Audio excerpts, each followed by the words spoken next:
It's 5:30 p.m.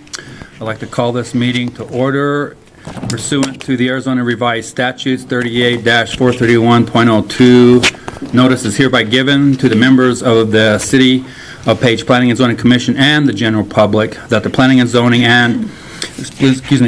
Commission will hold a meeting to the public at the City Hall located at 697 Vista Avenue. Could we have a roll call, please? Chair Lyle Dimbat. Here. Vice Chair Bubba Ketcherson. Here. Shelley Johnstone. Here. Ray Tate. Here. R.B. Ward. Here. And we'd like to recognize our City Attorney, Josh Smith, our City Council Liaison, Mark Cormier, and our Building Inspector, Brett Slavens, and Interim Community Development Director, Jerry Stabley, and Zoning Consultant, Matthew Kleisko. Thank you. Okay, we'll go ahead and start down as you have your agenda in front of you. We're going to go ahead and move through this quickly and get to the business at hand. We have nothing on our priority list. Our next is minutes for the Planning and Zoning Commission meetings for September 11th and the Planning and Zoning Work Session, which was September 25th. Entertain a motion to approve the minutes. Make a motion to approve the minutes as submitted for both September 11th and September 25th. Need a second to the motion? I'll second that. Okay, we have a motion and a second. All in favor of approving, say aye. Aye. Aye. Any opposed, say nay. Okay, moving on. Director's report. Mr. Chairman, I don't have anything for you today. Okay, thank you. We'll move quickly through the consent portion of the agenda, which is a means of expediting routine matters that must be acted upon by council. All items approved will be done by one undebatable motion unanimously. Any item may be removed for debate upon request of any member of the commission. Items removed from the consent portion become the first item of business of the regular agenda. Does anybody want to remove anything? Okay, we have none. Moving on. Communication is none. Hear from the citizens. The public is invited to speak on any item or area of concern. Items presented during the citizen portion, which are not on the agenda, cannot be acted upon by the Planning and Zoning Commission. Individual commission members are prohibited by the open meeting law for discussing or considering the item amongst themselves unless the item is officially on the agenda. Citizens may also use the information request form, which are available. Once again, if you're here to talk about something that's not going to be on the agenda tonight, feel free to step up to the mic. We're going to need your name and address if you would like to. Yeah, if you, chickens? She can cover that in the general. Yes. You can cover that in the general. Yeah, go ahead and wait and we'll get back to you on that one. Okay. Well, Faye, you're up. You want to move over to the mic? I'll let you know when I'm ready. Okay, thanks, Faye. I just didn't want to save you a chance of sitting down and getting back up. Okay. No, it's rough whenever you're to be your age. Okay. I guess that we don't have anybody going to step up to mic at this point. We'll go ahead. There you go. Oh, We have some questions, yes, but we want to hear some talk first. well, okay. That's going to come during the zoning portion. I assume that's what you want to talk about. So, okay. And we'll go ahead and move on to the public hearing. The public hearing is a recommendation to the City Council for repealing the existing zoning code and replacing it with the City of Page zoning ordinance dated 9/24/18 and repealing the existing zoning district map and replacing it with the City of Page zoning map. To get this process going, we need to have a motion to open the public hearing. I make a motion that we open the public hearing. I'll second it. Okay, we have a motion and a second to open. This public hearing is now open, and is there any particular way, Jerry, that you would like to address? You want to start with an opening statement, or you want to? Yes, Mr. Chairman, I would like to make some comments. Thank you. Okay. And this is, where we are tonight is a big deal, largely because there's been a lot of work put into the zoning ordinance. It's been a 3-year process. And so, and the zoning ordinance is really one of the major tools that the city has to implement the goals of our community in regards to land use, anyway, in regards to land use. So we started with an ordinance that had been written back in 1976 and really had been, some changes have been made, but nothing really serious until this point in time. So that's a long time for a zoning ordinance. When we get to this point in the process, there's always a tendency to think that this is the last chance that you'll have to make changes to the zoning ordinance, and that should not be the case. A zoning ordinance, to be effective, needs to be updated almost continuously. Staff should be looking at things that are occurring out there. The Planning Commission should be aware of changes in the community. Citizens should come forward if there's anything that they're seeing that isn't working as they think it should, and we should all be looking at ways to improve our zoning ordinance. And so that's one of the things I'd like everybody to keep in mind, is that this shouldn't be the last chance to make changes to the ordinance. This is again, this is an effort, a 3-year effort, and staff's goal would be to address the issues that come up, but to move it forward, if at all possible, to our city council. And with that, I'm going to introduce to you again Matt Kleisico, who's with Michael Baker International, and he's going to talk about the effort that created the draft ordinance. Then after he's done, I'm going to talk a little bit about what I've been doing. I shared this in work session with 2 of the members last week. So talk a little bit in work session about the efforts that staff has been doing in the past month to look at the zoning ordinance. So we'll start with Matt. Can everyone hear me okay? Thank you, Jerry. That was a great intro. Chairman, commissioners, thank you for having us. We're just very excited to get to this stage of this process. As Jerry outlined, it's been a long process, a very involved effort.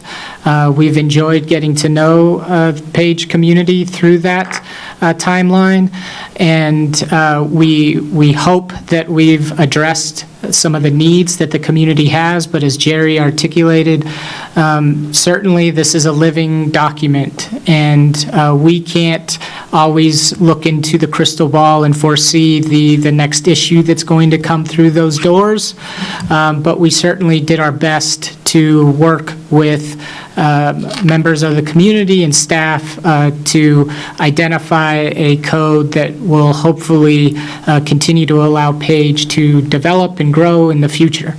I've prepared a few slides to take you through the process and to try and capture at a high level some of those changes that occurred.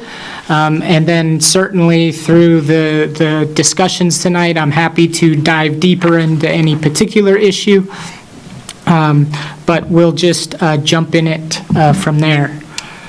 I apologize for kind of the size for those in the audience, but I did want to capture just the timeline of our efforts to date relative to participation for this effort. Just to put it in context, as Jerry commented, I think council had initiated this update of the zoning ordinance way back in 2015. We started the effort with our project kickoff back in May of 2016, and that started with a group of meetings focused with the community, or I'm sorry, focused with staff first, and then we had a joint planning and zoning and city council meeting, as well as a community workshop. After those initial meetings, we then spent the majority of the project time working with a council-identified task force. This task force was made up of a variety of community members from all different occupations, and they were tasked with assisting us in vetting specific issues that had been brought up through the initial outreach process that we had with the community, and then bringing forward options to them and asking them to help us arrive at what direction would work best for the Page community. I have to say this task force was very diligent, one of the best task force I've worked with in my 20 years of developing planning documents in the state of Arizona. On our first meeting, we started with a 2-hour meeting, and they quickly realized that that wasn't going to be enough, and all our preceding or following meetings, I should say, we had more than 4-hour meetings of dialogue to scrub and go through this document. So that amounted to over 25 hours of task force time, of just working hours, not their own personal hours where they spent reviewing parts of it, but just us together working through this document. So I just wanted to kind of recognize them for their efforts on this. Then in June of 2017, we moved into another final effort where we had a retreat with the Planning and Zoning and City Council. It was, and I apologize, in January of 2018, we had our retreat. It was on a Saturday, an all-day retreat. So again, just to kind of capture how much commitment was put in developing this plan, the planning commissioners at that time, along with City Council, worked all day on that Saturday to go through the entire code to provide us feedback that the work that the task force had assisted us with. And then following that final retreat, we made some additional revisions, and then back in July of this year, we had our final community workshop where we rolled out some of the topics that I'll be presenting to you tonight. We gained some additional feedback, made some additional revisions to refine the document, and here we are today. So again, what does all that mean? Really, I want to convey that this was a very detailed effort in terms of the vetting process. We collected over 358 individual comments within our comment log through the drafting of this document. So it has been a pleasure to one, develop this document, but then to see the attention that it received in terms of evaluating what policies and requirements we're putting forward and what purposes they are serving, and it makes us more comfortable and confident in the document itself when we know that there's attention and comments coming back. When we don't have comments is when we're concerned that something has been overlooked. So I just wanted to kind of capture in one slide the level. I certainly have not, in my other zoning ordinance development efforts, have not collected this many projects, particularly in a community the size of Page. Now this, if anybody can read this, you have fantastic eyesight, so I apologize for the size of the screen, but the intent of this slide that I think few of you may recognize is when we had our first kickoff meeting for this effort, we had handheld polling devices that we passed out to the audience, and we asked the audience to rate on a scale of 1 to 5 how important certain topics are for this effort. So on the right-hand side, we had the community workshop, and then on the left-hand side, we had the results that we posed the same questions to the joint Planning and Zoning Commission and City Council. So we were able to quickly, with the handheld polling devices, in real time, see what are the key issues and factors that the community wanted to focus on. And so from the community workshop, some of the key primary topics were we need to be more proactive in our enforcement of the code. We need to provide review guidelines for specific uses like home occupation, outdoor vendors, and cargo containers. We need to review the outdoor lighting guidelines, and we need to review how we manage vacation home rentals. So those were some of the top responses from the public of what they'd like to see out of this effort. When we posed questions to the Council and Planning Commission, we received a slightly different feedback, and that's natural because those individuals are tasked with making decisions, and so often their feedback is focused on how they can better make those educated decisions. So the feedback we received from the Council and Commission pollers were: 1, we need to update and clarify the zoning permit procedures and processes. 2, we need to provide review the specific use provisions for home occupations, outdoor vendors, cargo containers, and et cetera. We need to evaluate and clarify the gateway ordinance, and we need to provide more clear definitions of terms. So you can see that that kind of feedback was more related to having the tools at their disposal that allow them to make more educated decisions. So that feedback really started to drive where we were going to focus our revisions to the code based on what Jerry had talked about with the knowledge that the code hadn't been comprehensively updated in quite some time. So, moving into the code itself, one of the first steps we took, we always advocate trying to make the code more user-friendly. It's certainly a document that I think no one is going to pick up and have a casual read of. So we try in developing more modern codes to make the organization of the document more clear and user-friendly in the sense of how the chapters are organized. So what this slide shows is on the left-hand side, you can see the table of the existing chapters within the code, and then how we reorganize those into the current proposed zoning ordinance. The specific takeaway on this is that we try to put those uses or chapters that are more frequently used up front in the code.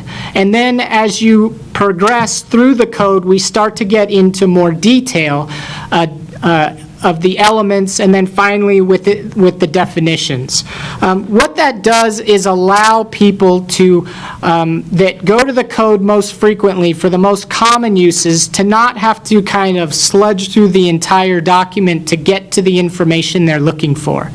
So simply put, we start off with our general provisions, which are just kind of some housekeeping matters of the authority to create the zoning ordinance and measures like that. Then we jump right into the zoning districts themselves. That's often what the public and users are looking for specifically. So the code jumps into those zoning district discussions first. Then it provides supplementary use standards. So within the zoning districts, as you might be familiar, and we will go over that in just a few slides, those zoning districts have permitted uses. So that permitted use table is certainly beneficial and important to understanding what is allowed and not allowed within each zoning district. But some of those individual uses within each of those districts require additional guidance in terms of what we can do to help mitigate their impacts on adjacent uses and therefore make them a permitted use instead of, for example, a conditional use. So right after the zoning districts, we go right into those supplemental use standards, those standards that give further detailed direction to any of those specific permitted uses. Then we transition into the general development regulations. So parking, signage, landscaping, screening, issues like that are captured within that section.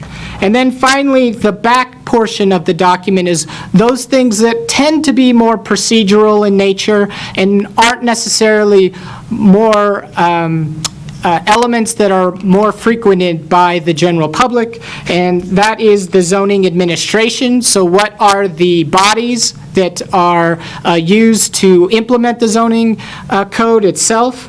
The zoning procedures, so the guidelines of a rezone process, a special use permit, a temporary use permit,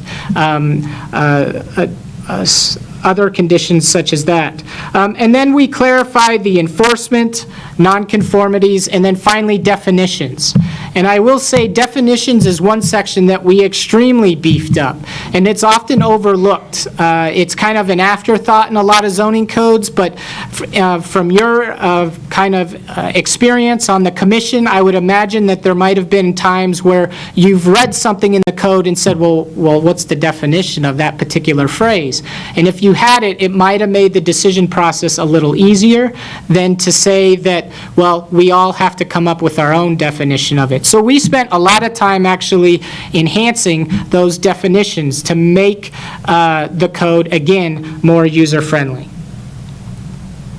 So, moving to getting into the specifics of the code itself. The first part that I want to walk you through is some of the fundamental changes to the zoning districts. So on this particular slide, for those in the audience, although it's difficult to read, the table that you see there is a table pulled from the existing zoning ordinance that provides the development standards or the bulk standards for each zoning district. So those are, what are the minimum lot sizes? What are the setbacks? What are the minimum heights?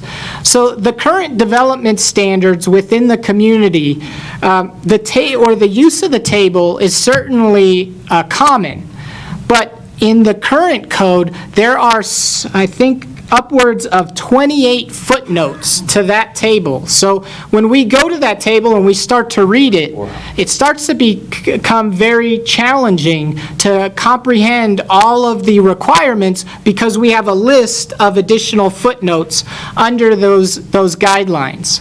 So what we work to do is revise that table to be more to clarify all of those footnotes and to address those specific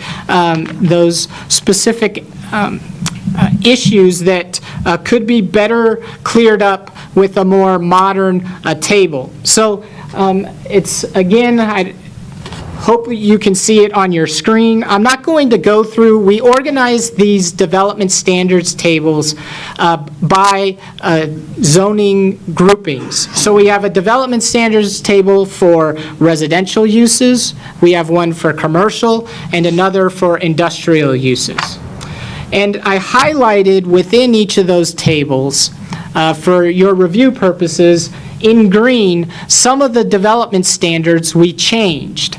Now, we went in and changed some of those in order to make the code, again, more current with acceptable best practices in development today. So as an example, if we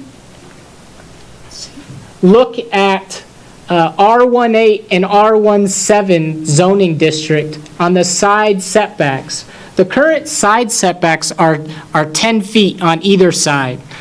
We went in and modified that to say that you have to have an aggregate of 15 feet total on either side, but you can have flexibility on how you locate that building on that lot. One side has to be a minimum of 5 feet, and the total aggregate has to be 15. So we actually reduced by 5 feet the total setback and allowed flexibility to not require that you have to have 10 and 10 on each side, but you could have 5 on one side and 10 on the other.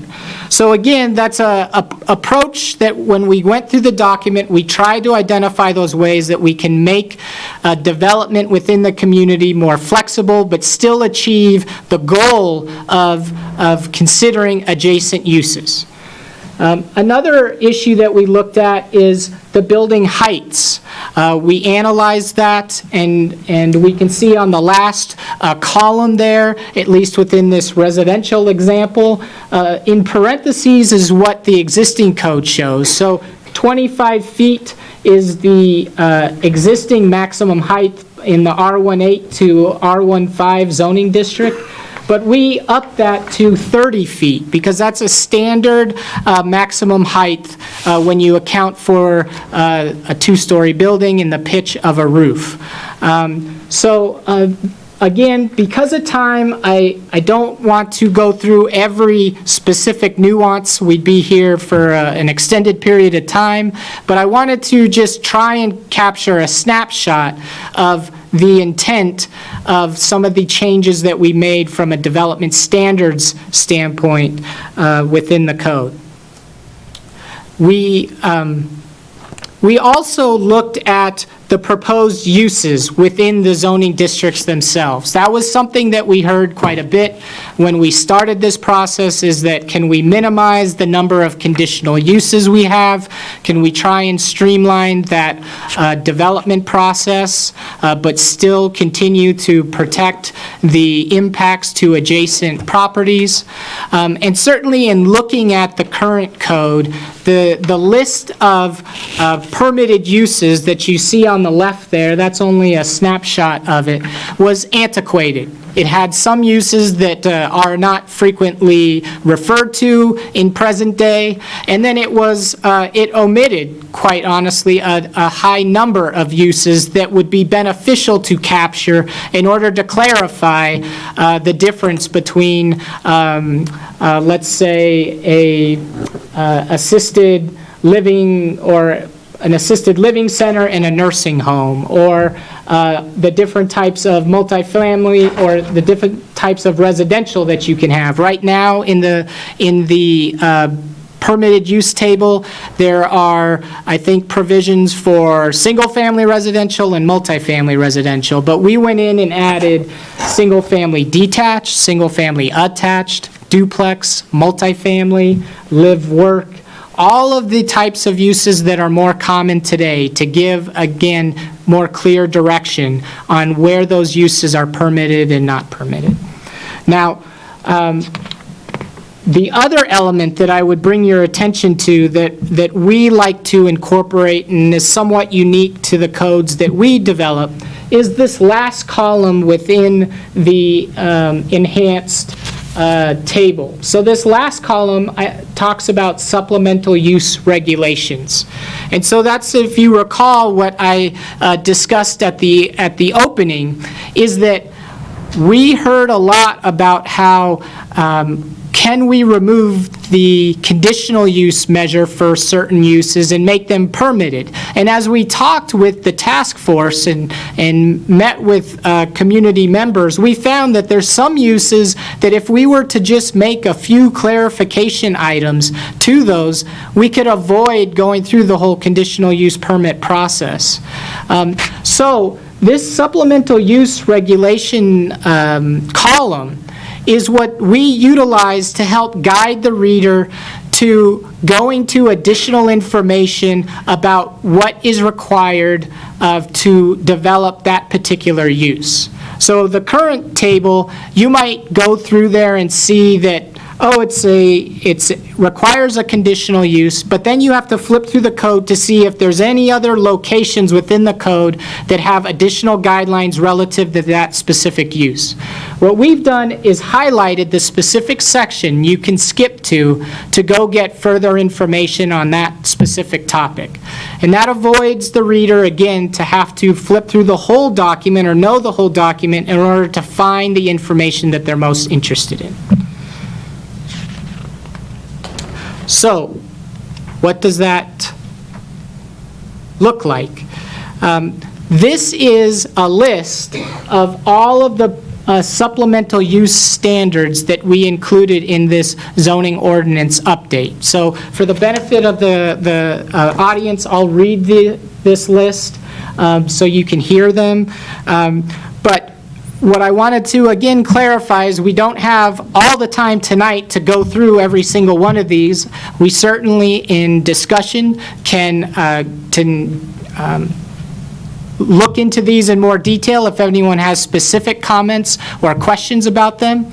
But again, this list was derived based on the feedback that we received through the update process, in order to remove some of those conditional uses and provide staff with guidance as well as decision makers about how to manage and mitigate some of the nuisance that particular uses impose on adjacent development.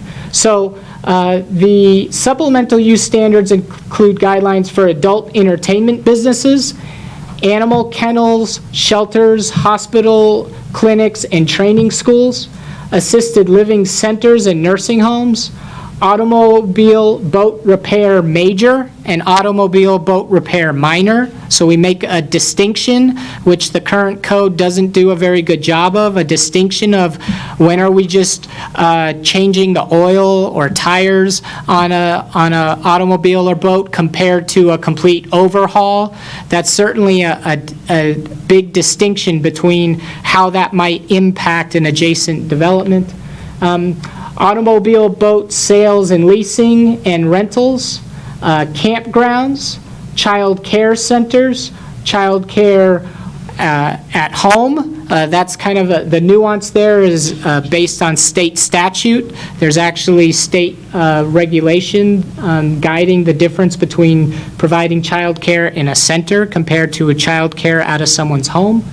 Convenience stores, drive-through facilities, group care homes, manufactured home parks, medical marijuana dispensary and cultivation sites, microbreweries, craft distillery, and tasting rooms. So that was a topic that came up in discussion. It wasn't contemplated when we initiated this process, but through conversation, it was recognized that more clear guidelines for that particular use would be helpful. Mobile homes, outside storage, recreation vehicle parks, religious assembly, resident care homes, school, public or private, boarding and college and universities, self-storage indoor, service stations, tour services, vacation home rentals, and wireless telecommunication facilities. So again, it certainly is a long list, but it was crafted in order to hopefully provide more guidance instead of being more restrictive. Now, in addition to those permitted uses, so we recognize that on any particular piece of property, the zoning district identifies what permitted uses are allowed on that particular property, but we also have accessory uses, or uses that are common in association with those permitted uses for the property. So right now, the existing zoning code provided limited guidance in terms of how to manage accessory uses, like an accessory dwelling unit, or a home occupation, or vehicle service, or parking of recreational vehicles. So again, the zoning code, the proposed zoning code, developed additional guidelines based on feedback that we received through the process, and those included guidelines for accessory dwelling units, watchmen's quarters in terms of basically security quarters for watchmen of a particular property, store stay quarters. That was something that was certainly new and unique, I think, especially to Page, developing guidelines, recognizing that there's existing indoor storage facilities that people may store their boat in, or recreational vehicle that that travel to Page, and allowing the ability to develop a living quarters within that for temporary for a temporary period for residential use as they use their boat on the lake.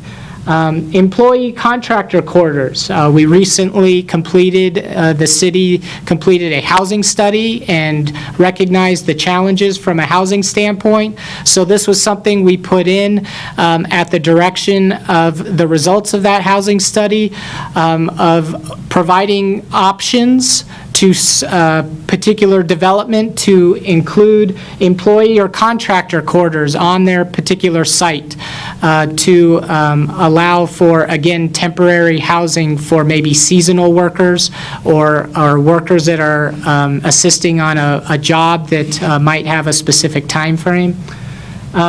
Cargo containers, domesticated animals, home occupations, outdoor display and sales, outdoor storage, outdoor musical entertainment, outdoor vehicle parking and storage, outdoor vendors. Just to clarify, in our last community workshop, we had a discussion about outdoor vendors. And at that point in time, outdoor vendors were, through multiple conversations, being managed through the conditional use permit process. Feedback from that community workshop, as well as additional discussions and new state statutes, caused a revision within the proposed code that's before you tonight to change outdoor vendors to being allowed within certain zoning districts as a temporary, with a temporary use permit. So that certainly streamlines that particular process and addressed some feedback we received, again, from the public and their concerns. Additional accessory use guidelines addressed vehicle service, inoperable or unregistered vehicles, recreational vehicle parking and storage, and alternative energy systems. So we'll be touching on a few of these, but again, we can circle back if we have specific comments. So as I mentioned, home occupation was one item that I did want to identify. It is not addressed in the existing code, but certainly is a condition that widely occurs across the state and not just in Page. So providing guidelines that can help allow this condition to continue to happen, but certainly include some provisions that will ensure that adjacent property owners are not negatively impacted by these home occupations was the goal of this effort. So home occupations, we somewhat paraphrased the context within the existing code, but they're allowed as an accessory use in all residential zoning districts. They require a valid city business registration, must be conducted entirely within the principal residence or enclosed accessory structure, such as maybe a detached garage or something to that effect. But then there's an exception for occupations that require the use of allowed accessory structures, i.e., if you provide swimming lessons, you're certainly going to need to use your swimming pool to do that. There shall be no employees other than family residing at the home. No external evidence of the home occupation, so noise or signs advertising that home occupation. Shall not noticeably operate between 8 p.m. and 6 a.m. Again, this certainly, it's not precluding that home occupation to operate. It's just trying to provide a measure that we're not going to have significant loading or deliveries occurring that might disrupt neighbors and the neighborhood overall. Shall not involve parking or storage of more than 2 commercial vehicles having a gross vehicle weight over 14,000 pounds on the lot or adjacent street. This is a provision that's pulled from the existing city code, so it's kind of just carried through here in terms of the vehicle weight. Storage must be within a fully enclosed structure, and complaints by neighbors may be cause for termination of that home occupation.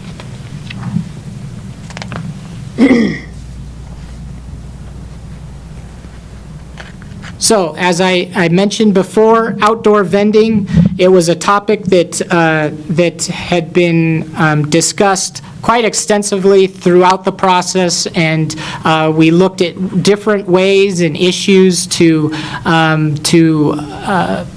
address the concerns that were relative to outdoor vending within the community. Based on recent state statute that governs the extent of how you can manage outdoor vendors, we revised this language.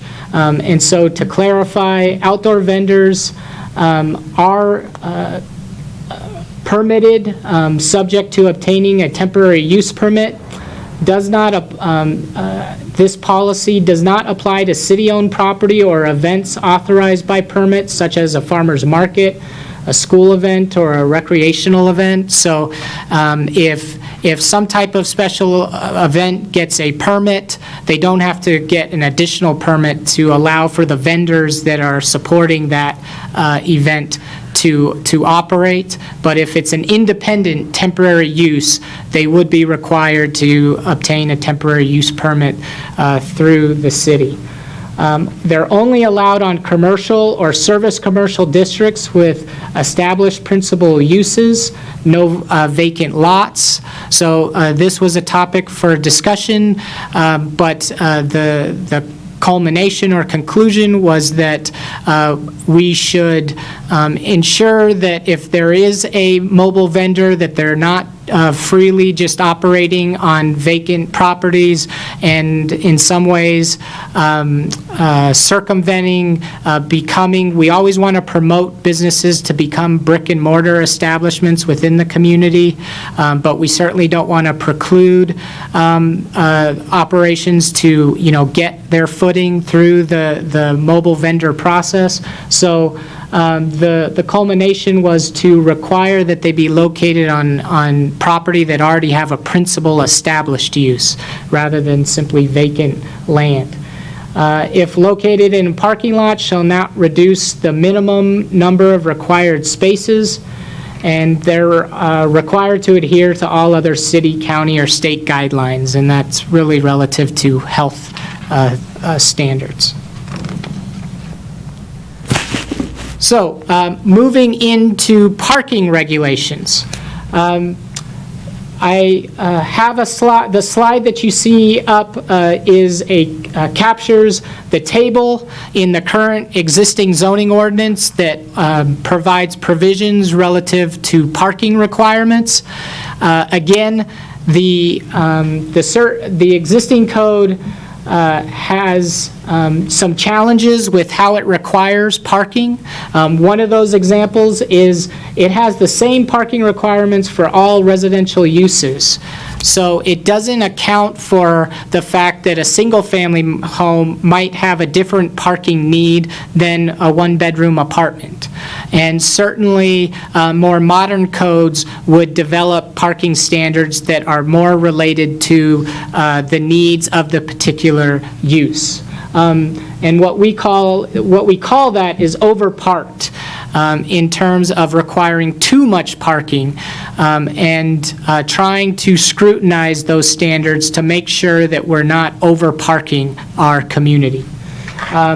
We have some outdated land use types, so for us it's important to match the parking requirements to the permitted use table. So we greatly enhance the parking table within the proposed zoning ordinance to be more streamlined with the specific uses in the permitted use table. So it's a one-to-one relationship. The current permitted use table and the parking standards don't line up in terms of land use descriptions. So again, it's very hard for decision makers and the public to confirm what parking standards go with what permitted uses.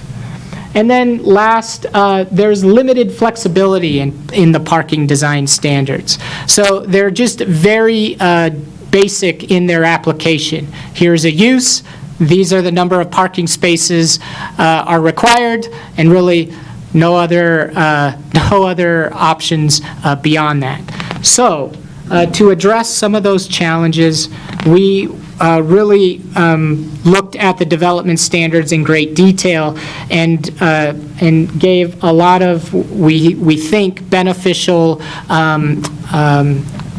changes to the community moving forward.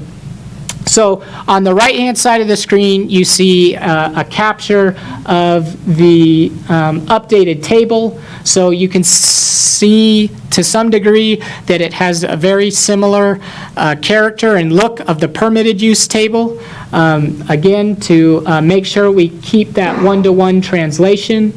But specifically, I wanted to bring your attention to some of the key changes. So in addition to updating the table, we introduced alternative parking provisions.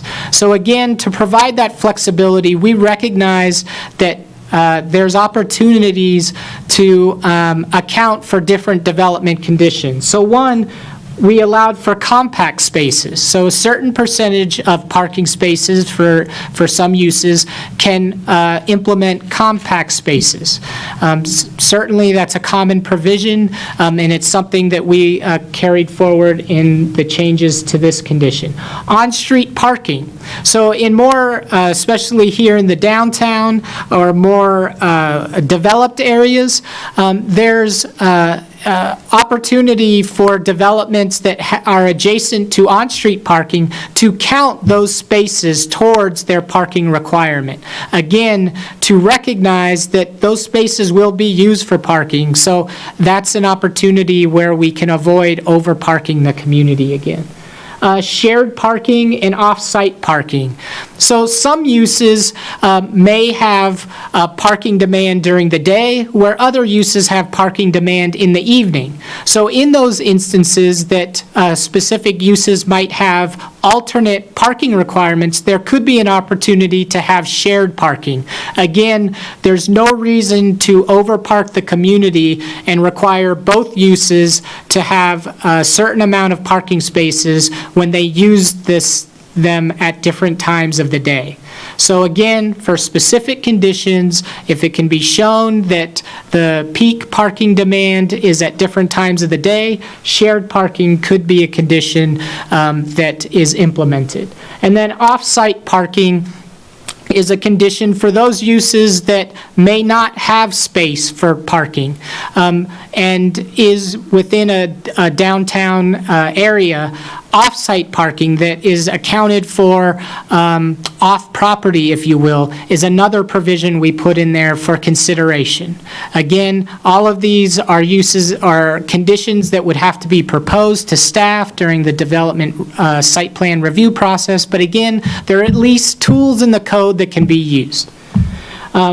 So in addition to those tools, there was further discussion about concerns of parking within the central business district or the downtown area.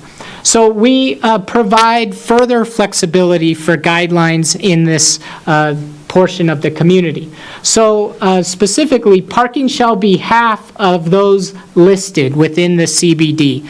That's a provision that's in the current code that we carried forward. So the current code allows land uses, with some exceptions, within the CBD to cut their parking requirements in half to accommodate the fact that development is a little more urbanized in this portion of the community. So it was conveyed to us that that was a beneficial guideline, and we maintain that guideline. A parking demand study. So we recognized that there might be uses in the future that come forward that are not addressed within this specific code. And we want to provide an opportunity to be flexible to those uses. So we put a provision in there that allowed a developer or an applicant, I should say, come forward with a parking demand study. In essence, they can utilize a consultant to prepare a document that shows guidelines or standards relative to that specific use that might be different than what's required in the code. So again, that's a best practice that we can put into the code to be more flexible and user-friendly in terms of contemplating uses that we may not consider today. But finally, the other challenge within the CBD is that there's particular uses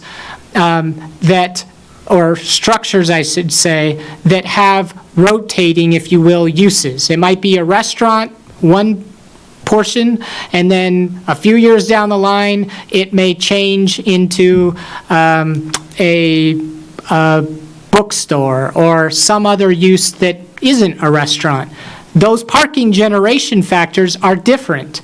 So if this development was built based on a bookstore, let's say, and it has a parking lot the size to accommodate a bookstore, but then changes to a restaurant in the future, which might require a higher parking level, what do we do in that consideration? And so we have a change of use traffic management plan. So that's a specific guideline that allows staff to work with the applicant to identify specific parking spaces that are within proximity of that use that can accommodate that difference of parking demand as the uses change. And then finally, we also updated the parking space dimension requirements to be more consistent with present best practices in terms of their width and further guidelines in terms of diagonal parking. Not all conditions were addressed in the existing code, so we provided more guidance on that. I know I'm getting long-winded. There's a lot to get through. I'll try to expedite my comments. Touching on recreational vehicle parking. Again, another issue that came up quite a bit within the community. What I wanted to capture in the current code, just paraphrasing, basically this is cut and pasted from the existing zoning ordinance, and what it says is that right now you are allowed 2 recreational vehicles that you are allowed to park on your property. So moving forward to today, we maintained that provision in terms of recreational vehicle parking, but provided a little bit more guidance on how that occurs. And this exhibit kind of outlines that guidance. So the vehicle cannot exceed 14,000 gross vehicle pounds. Again, that's a city code, so we're carrying that forward. The vehicle shall be parked on a paved surface, that's asphalt, concrete, rock, or gravel. Does not extend over the sidewalk or street. And then again, limited to 2 such vehicles in the combined front street street setback. Any vehicle over 14,000 gross vehicle pounds, though, may be parked in a side or rear yard, provided that it's screened with a fence, wall, or landscape barrier. And then for safety reasons, we must maintain at least 3-foot clearance on one side of the building to allow fire access from the front of the property to the rear of the property.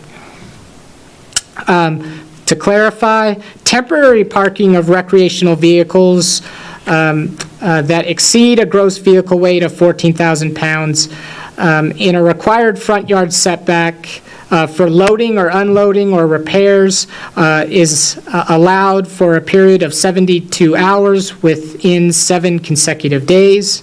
And the zoning administrator may authorize a longer period for that. Also, such equipment shall be prohibited for human occupancy as a permanent residence. However, temporary occupancy is allowed for periods of no more than 72 hours within 7 consecutive days. A temporary occupancy that exceeds this allowed period shall obtain a temporary occupancy permit from the Community Development Department, and that's limited to 4 weeks per 12-month period. Again, there was discussion about being attentive to how recreational vehicles are used. We want to allow that flexibility that as someone's loading and unloading it to go away for the weekend, that they certainly can do that, or that a family member is visiting, or housing, as we know, the housing challenges within the community, if there's a need to temporarily utilize that on the property, that there's a provision for it, but that it's just not abused. And so that those provisions of the 72 hours or the extension of a 4-week over a 12-month period were put in there to ensure that it's just not an issue where we start to get abuse of turning a recreational vehicle into a permanent residence. So just to clarify, the graphic here tries to show some of the conditions. So in this condition, on the left-hand side, you see that 2 allowed outside the front setback line. So here's the front setback line of the property. We have 2 recreational vehicles, and they're both on a paved surface. In this condition, there's a paved surface, but 3 recreational vehicles are parked there, which would go against the provisions. On this particular example, we have 2 recreational vehicles, but one is over 14,000 gross vehicle pounds, and therefore it would be prohibited. Now, in this example, the vehicle, the 14,000 pound vehicle is on the property, but it's behind the front setback line and a screen wall, and therefore it's permitted per the code as written. And then finally, on a corner lot, this clarifies that on a corner lot, you still are limited to 2 recreational vehicles. So this shows that you have one on one side of the property and one on the other, and that it's not 2 recreational vehicles on either corner, if you will. So here, another provision is the proposed landscape requirements. The current code does have landscape requirements, but oddly, it only has landscape requirements relative to off-street parking lots. So of all the uses within the code, in terms of addressing landscaping, it's interesting that landscape requirements are only provided relative to parking lots and not any other uses that we may want to accentuate with landscaping. So with that provision and the understanding that the gateway ordinance that is in existence today has landscaping requirements, but has been a challenge to implement because it has a point system that sometimes, based on our interviews with some community members and developers, actually discourages good design. There was an example provided to us that the gateway ordinance from a landscape and building design standpoint actually had provisions in there that you can only have sandstone facade on a building. This particular project wanted to put a different type of stone veneer on the building rather than sandstone. But because the gateway ordinance specified sandstone, they just took the stone off completely because the gateway ordinance allowed them to do stucco. So we kind of missed an opportunity to have maybe a more aesthetically pleasing structure with stone just because the gateway ordinance was maybe a little too far-reaching. So this is another example of where we tried to incorporate some guidelines based on the intent of the gateway ordinance, but tried to make them a little bit more flexible and in keeping with the needs of the community. So working with council, we actually had a work session with council on this particular issue where we conveyed different landscaping scenarios. So we showed them images of different landscape requirements of what a high requirement would be, a minimum, and a medium requirement. And so this was one of the minimum requirements. It was kind of based off of Sholo and their landscaping requirements. So again, for time, I'll just kind of paraphrase and just touch on the notion that from a landscape standpoint, we have guidelines for site landscaping, so landscaping on the property itself, and there's guidelines relative to trees, shrubs, and ground cover, so different provisions on how much of each of those types of landscaping should be applied to the site itself, any portion of the site that's not developed or paved. But then there's also streetscape landscaping. So along the actual right-of-way, there's different guidelines, recognizing that the streetscape has a different context or character need than the site does, or a proposed development site. So we separated out landscaping requirements, again, from a site development standpoint and a streetscape standpoint, but again, provided provisions that gave guidance on the number of trees, shrubs, and ground cover that would be required. And then I promise just a couple more slides, or this might be the last. Just to clarify this, because this comes up quite a bit, how will this updated zoning ordinance be enforced? We're certainly not, there's no desire or ability to go back and start retroactively applying some of these standards to existing development. What, in majority of cases, what this is, what this code is doing is kind of from this point forward, as development occurs, is going to have to adhere to this code. Generally speaking, otherwise, this code is going to be enforced predominantly from a complaint basis, that the community itself is going to police development. And when there's a complaint, there will then be a comparison to the existing code, and then further discussions with the property owner to try and alleviate that complaint will be conducted. It's not an absolute, the gate drops. There's intended to be a discussion process with this to work with property owners if the need arises in terms of compliance with the zoning ordinance. So that leads into the nonconformity clause or measure. Every code has one. We maintained it in this code, that if there's a particular use that is under development or exists today that is not in conformance with this zoning ordinance, it can continue to be in existence. But if in the future there's a certain level of improvement or development to that use, let's say they remodel a portion of that use, there's triggers that may require them to bring that development into compliance with the zoning ordinance. But again, to clarify, we do not actively require that existing development or expect that it's all going to tomorrow come into compliance with the provisions here. As you develop and update zoning ordinances, this is an issue that always comes up, and so you need to, in essence, start at some point and then work from this point on with the new code. And there's going to be times where we're looking at the old code and the new code and the provisions of what was allowed compared to what is allowed today. So finally, just for your viewing pleasure, the map on the left is the existing zoning map.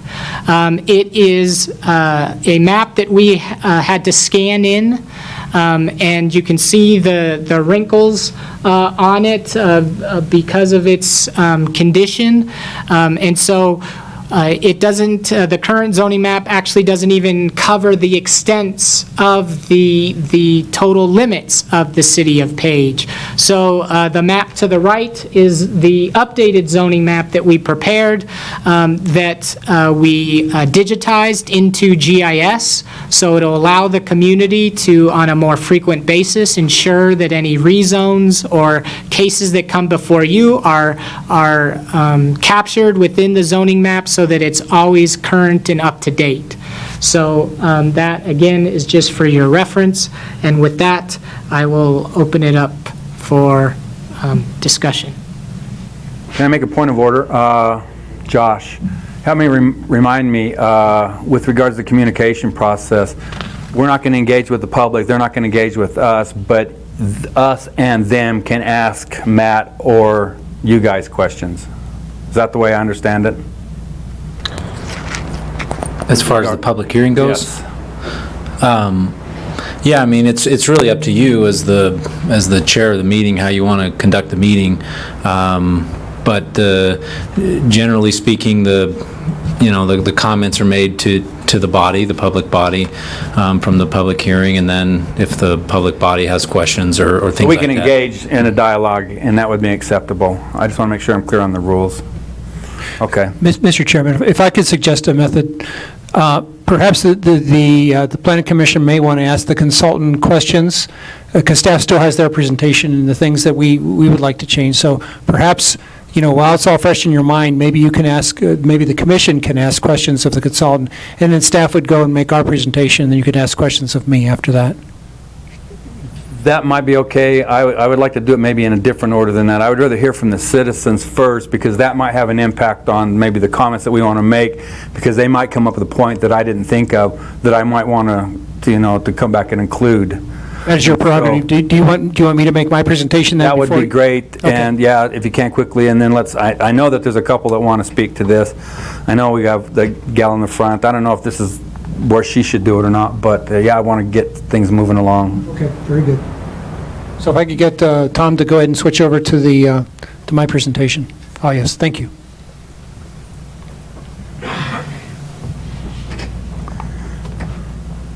So, Mr. Chairman, the reason why we're... there we go.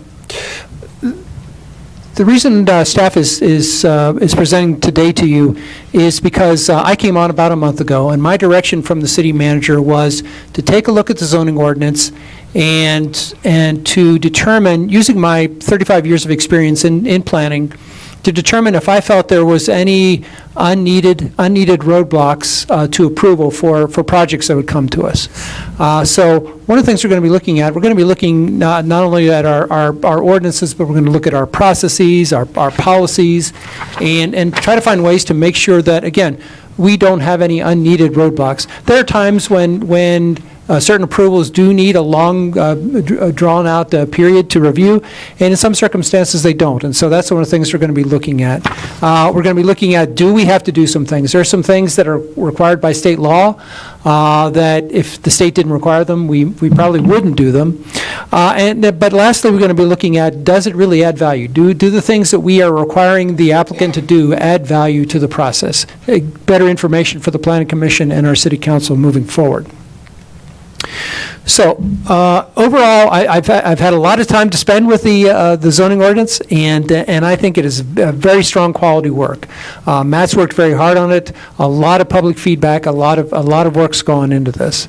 It's larger than your current zoning code. That's one of the things I heard. It's twice as large as the existing zoning code, and that's correct.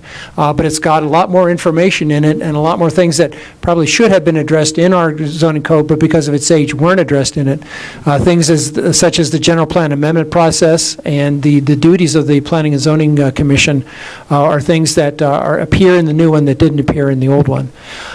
So again, staff is going to be looking to remove unnecessary roadblocks. In a couple ways we want to do it. Number one, we are looking at more permitted uses and fewer conditional use permits. That's already gone a long way to reduce the number of times we require conditional use permits, and staff is looking at ways that we can even take that further. As Matt said, there's the supplemental use standards that were set up, and that is a very effective way in zoning ordinances to get the kinds of things that the community wants out of those uses without making it go through a process. Say, if you can meet these conditions, you can go ahead and develop your use by right. When we go with permitted uses as opposed to conditional use permits, it reduces the uncertainty factor for investors. They can come in and they can say that they can go ahead and invest in a property because they know they don't have to go through a political process. They'll have to get their site plan approved. They'll have to get their buildings approved. They'll have to get past Brett here and the building code. But when they do, they know they can move forward. Not requiring use permits saves anywhere between 3 to 4 months in a process. And for a development, 3 to 4 months is a long period of time to wait for something. So what I've done here is go ahead and to show you, and by the way, let me back up a little bit. The draft that went out to the public, to the Planning Commission, does include these staff recommended changes. I wanted to try to reduce confusion as much as possible. So these staff recommended changes are in the documents you received and the document that is available to the public. First of all, starting with things such as assisted living centers. Matt described what they are. They're basically small, typically home-based types of centers where people who have special needs are housed. We show them being allowed in the CBD, but not in like C1 and C2. C1 is our lowest impact commercial district. C2 is a little more impactful uses, and you go up from there. So staff didn't really see a reason why in the C1 and C2 districts you couldn't have an assisted living center. It really doesn't impact adjacent neighborhoods, and it really doesn't have an impact on commercial uses, nor would the people living in an assisted living center impact adjacent commercial uses. Same kind of logic for the boarding and shelter, at least in C2, allowing that to occur by right. And by the way, just so the Planning Commission is very clear on this, what we're looking at is the allowed use. This is the commercial and mixed use categories. Sometimes it's a little confusing when you look on the left-hand side and you see residential use category. So what this is the commercial land use or categories, zoning categories, and you can see them at the top there. When it says residential use categories, those are just talking about residential uses in those zoning categories. So I hope that clarified it for you. Again, going down, nursing homes, same kind of logic with assisted living centers being allowed in those commercial districts, and lastly, campgrounds to be allowed in the C3 district, which is our most intense commercial land use category.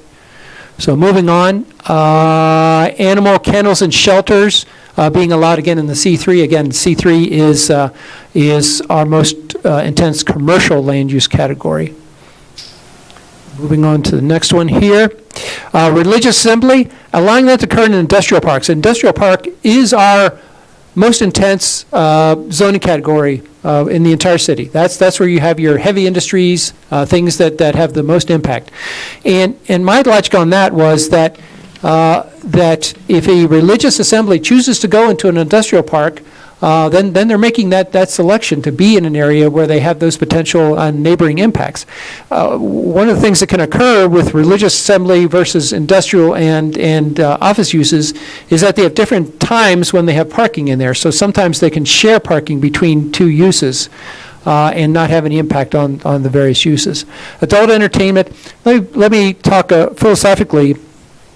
One of the things that I've always try to do with zoning ordinances as much as possible is to make sure that every land use had a home. Every land use had a category where it was permitted.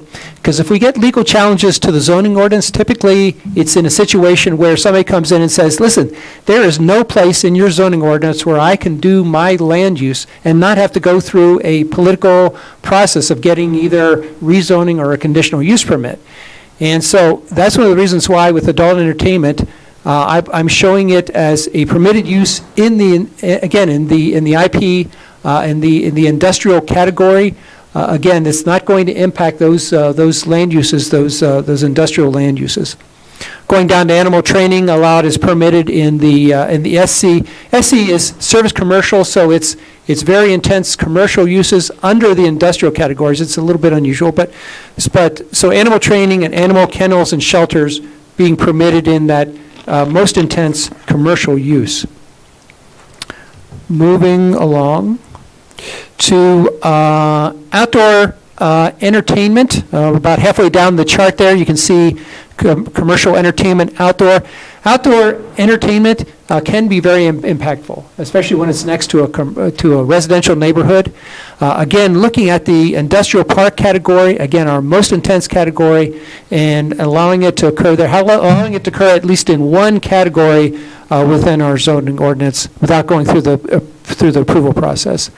Convenience stores, restaurants, and restaurants with drive-throughs, all three, I'm showing this permitted in the industrial park only from the point of view of convenience for people working in that area.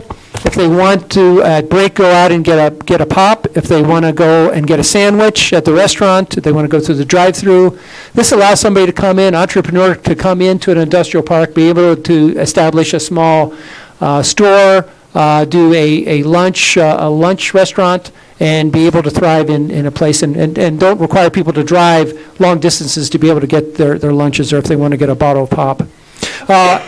Also, going back a little bit to one-third the way down, one-third the way up, microbrewery or craft distillery, to allow that to occur again in the service commercial, which is our most intense commercial type district.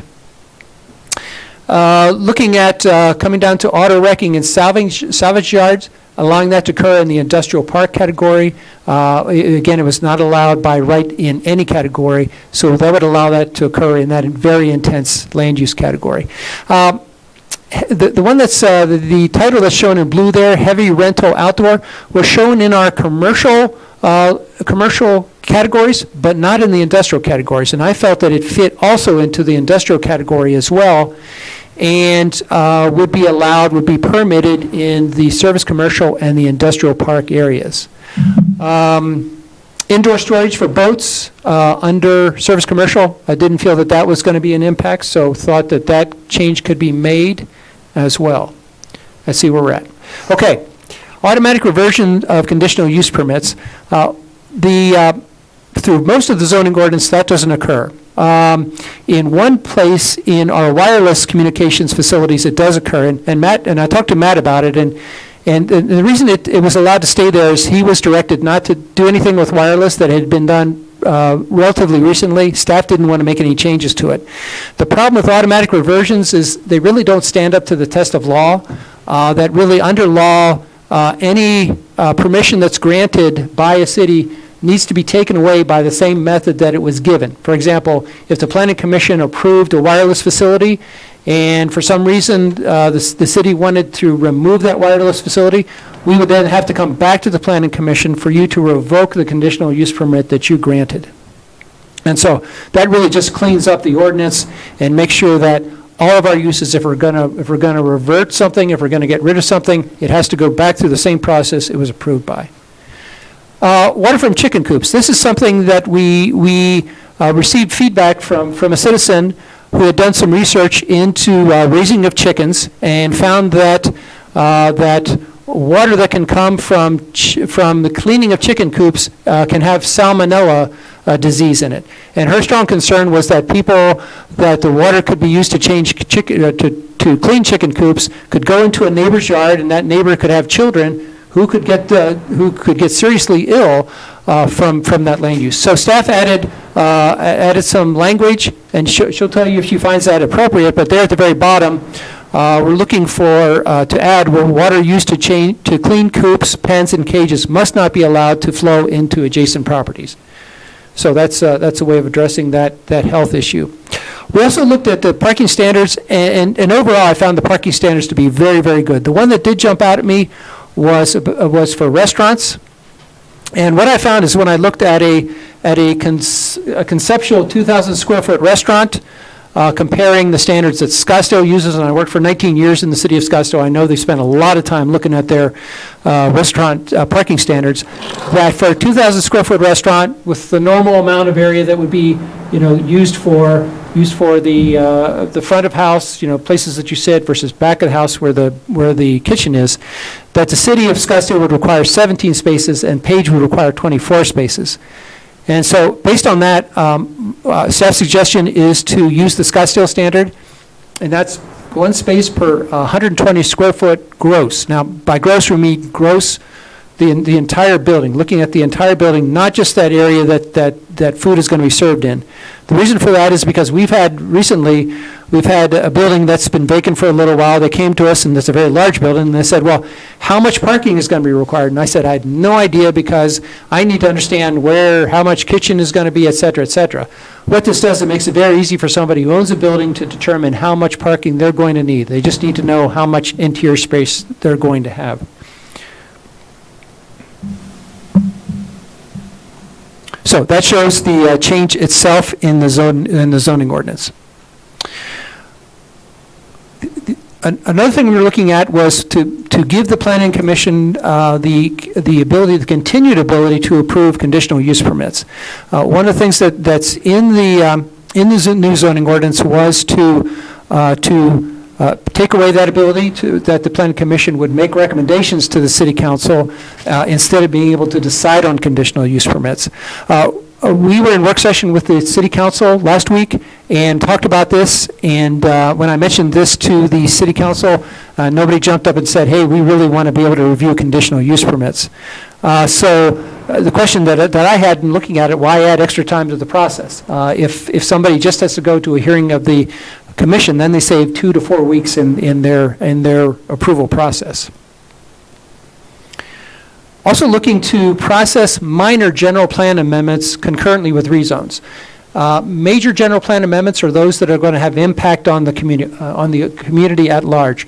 Minor ones can be very small. For example, we have somebody who's interested in doing an RV park. They're interested in using land owned by the city that that has a zoning designation for future development.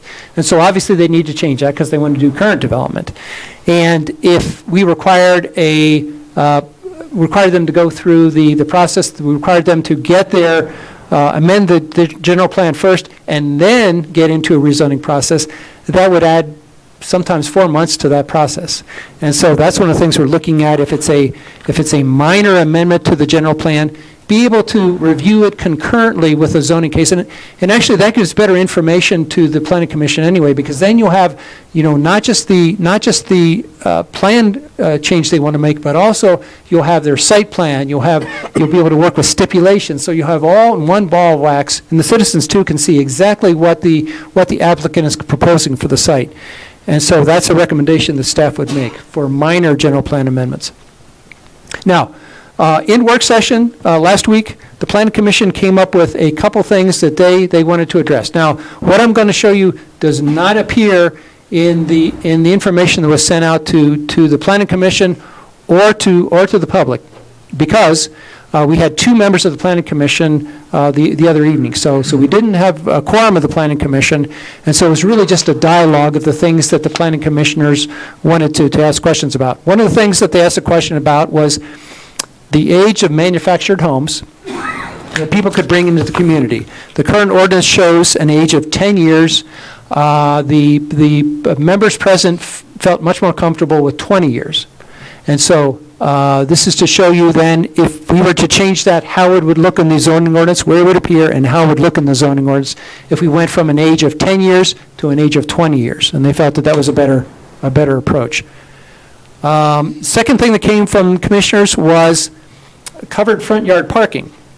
And so they've had some interest from some citizens about being able to use the land in the front yard setback. And the front yard setback means that you can't have your building any closer to the street than the setback line. This would allow people to take the area where they have their vehicles parked, and would have to be in those areas that are described by the ordinance. It limits the amount of land that people can use. Above the blue there, the one item C there, limits the amount of land that people can use to do that, can have parking for vehicles. But then it allows them to go ahead and take that area and put a cover on it. And with some stipulations, one would be that it had to be open on 3 sides, so it can't be a garage, it's got to be a carport, open on 3 sides.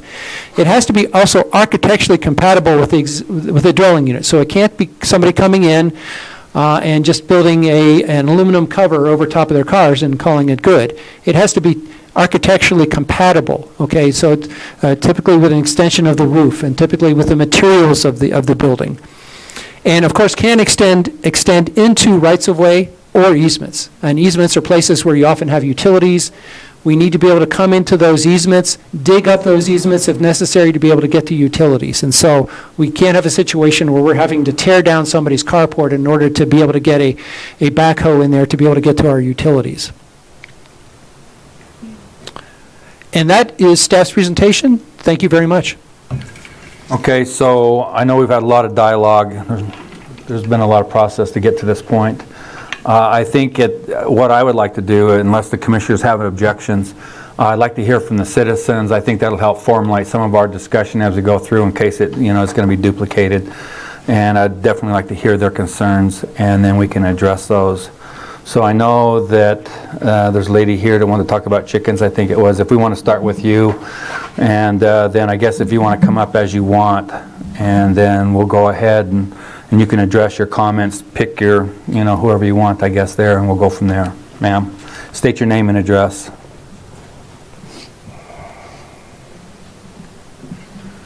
Irene Marie Cloutier. I go by Marie. Basically, I wanted to point out that on the chicken thing, I'm very happy with what was added. I do have all the data from the CDC as to why that I asked that something like this be put in. If the water drains down into your yard, such as when it's raining right now, and you're a young family and you've never known about chickens, and your 3-year-old goes over to play in that contaminated land, the chances of them picking up salmonella is so high that the CDC is now putting out guidelines on the fact that you need to keep all your children out of the contaminated dirt area. I have the other data on this kind of thing, and we neighbored, and don't get me wrong, this family was so careful. But even at that, with the chickens next to the fence, we quickly moved our garden. Since if the water comes down, you don't want to eat the romaine lettuce. And you don't want your kids playing over there. So I thank the people for listening to that, and just so that you know, I do have all the data, and on the new E. coli thing that they're doing a study in Flag on urinary tract infections that are resulting directly from contact with chickens. It's just that we love the little things and they're really cool, but we don't know how to take care of them, and a neighbor wouldn't. And just as you said earlier, the importance of having the clarification where you can easily read it. And so if I went into landscaping and said, oh yeah, they're supposed to have land that goes this way so it doesn't drain into the yard, oh sure, and then I'm going to go find the nuisance laws and that.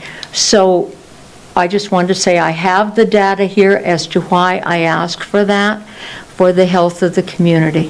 Thank you. Okay, we invite the public to come up. Anybody want to start anything? I'm surprised at that. Well, let's hear it. Go ahead, Arlene. No, go ahead. You sure? Okay, name and address.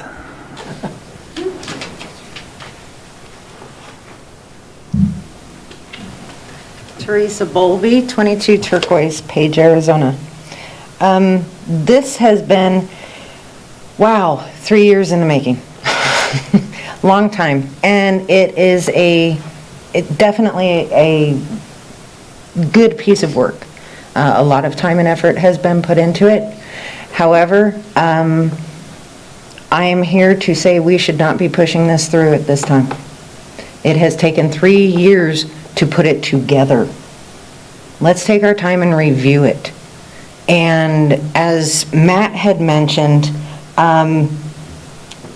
there are uses that may come up in the future that we haven't considered. And let me give you an example.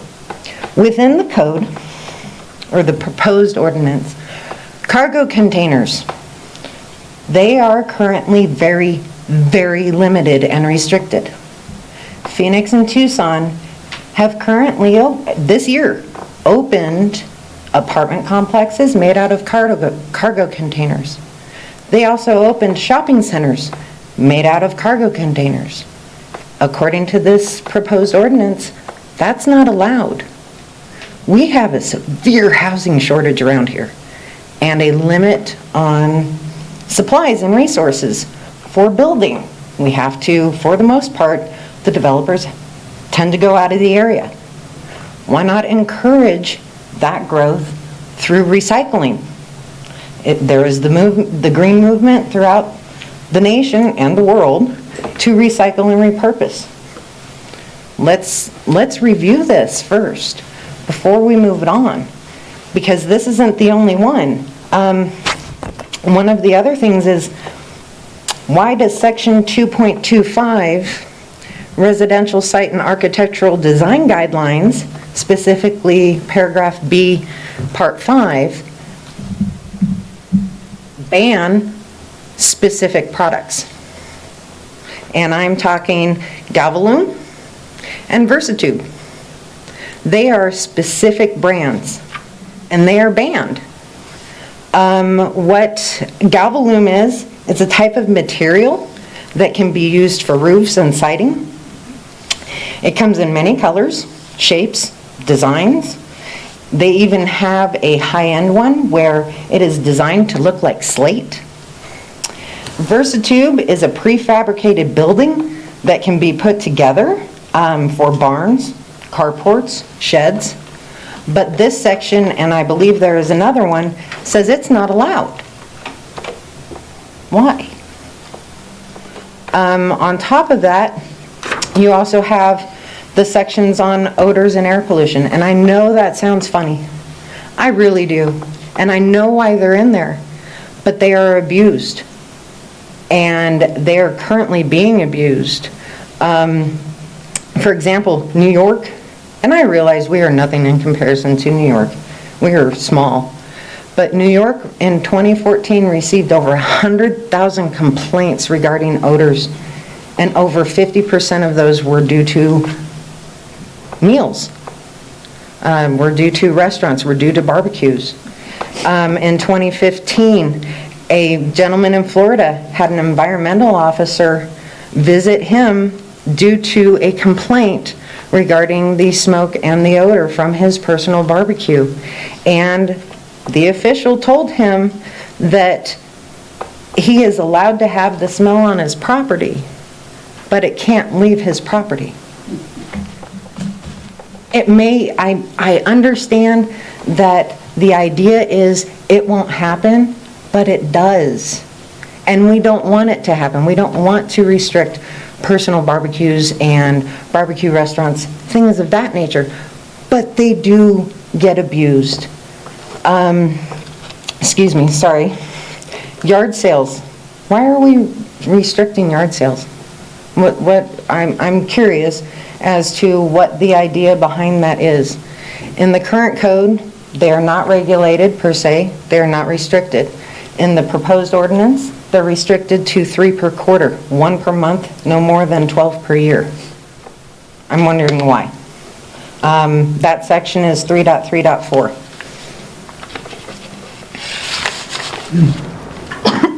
Excuse me. Going through and reading this proposed ordinance, it's a great place to start, like I said before. And it's a great place for us to sit down, for you all to sit down as the committee and go through it and go through it with a fine-tooth comb and drill it down. There are a lot of things that are very limiting, and we found ourselves in trouble with that most recently with the lighting ordinance, where it was limited to a specific lamp rather than a temperature. And this one does the same thing. It's just on a larger scale. We're trying to promote business, we're trying to promote growth. It doesn't seem like this is going to encourage that. One of the other sections, and I realize we're looking at future growth and development, we're not looking at what's currently here. And as Matt, you had stated, one of the biggest things that comes about is the coming into conformance. Section 8.4.3, destruction and replacement. According to paragraphs A and B, no matter the amount of damage that is done to a structure, you now have to come into conformance. Section A says anything over 50% of damage. Section B says anything under 50% of damage. And then if it's under 50% of damage, you have to go through a specific process. That's right. On top of that, Section C, in that same, or paragraph C, sorry, within that same section, requires that I, as a property owner, let's say damage was done to my property, I have to come to the city and ask for permission and approval of the, of the appraiser that comes out to appraise the damage. Why? Why do I have to get the city's approval? If I have insurance and I contact them, rather than saying, I'll just hire an appraiser, they're going to send their own out, one of their own choosing. As long, the way, as a citizen I see it, is if the state of Arizona recognizes this person as a licensed and certified appraiser, why is that not good enough for the city of Page?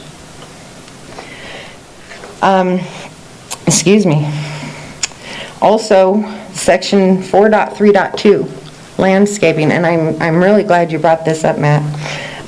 Paragraphs F and G.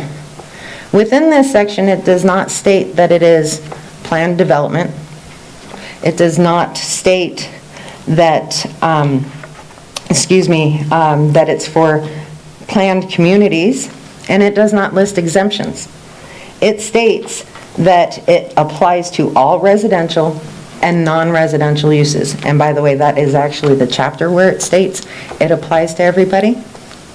And this specific section says landscaping must be designed by a licensed landscape architect or a design professional, and all landscape areas are to have permanent, fixed automatic irrigation systems installed by an Arizona licensed contractor.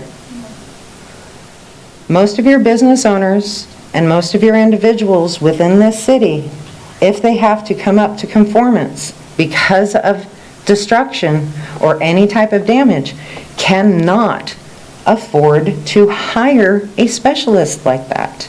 Yet it is required according to this section.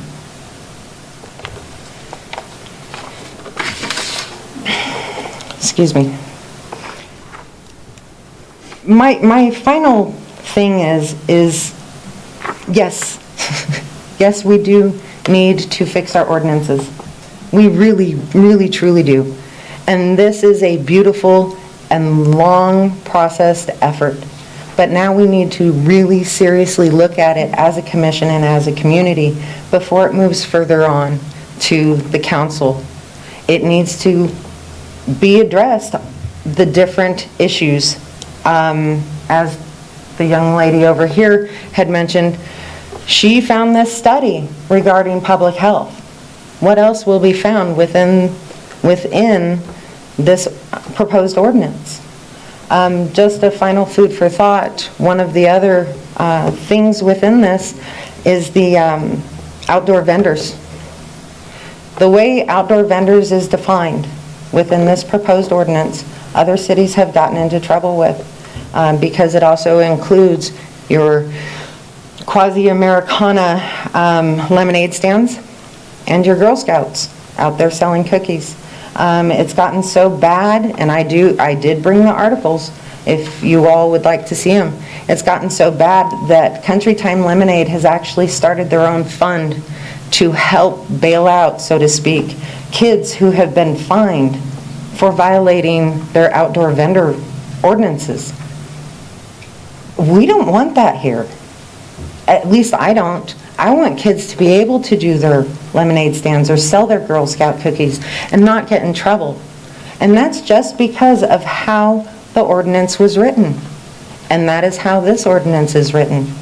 So please, take that, please think about it before you move this on. Thank you. Thank you. Okay.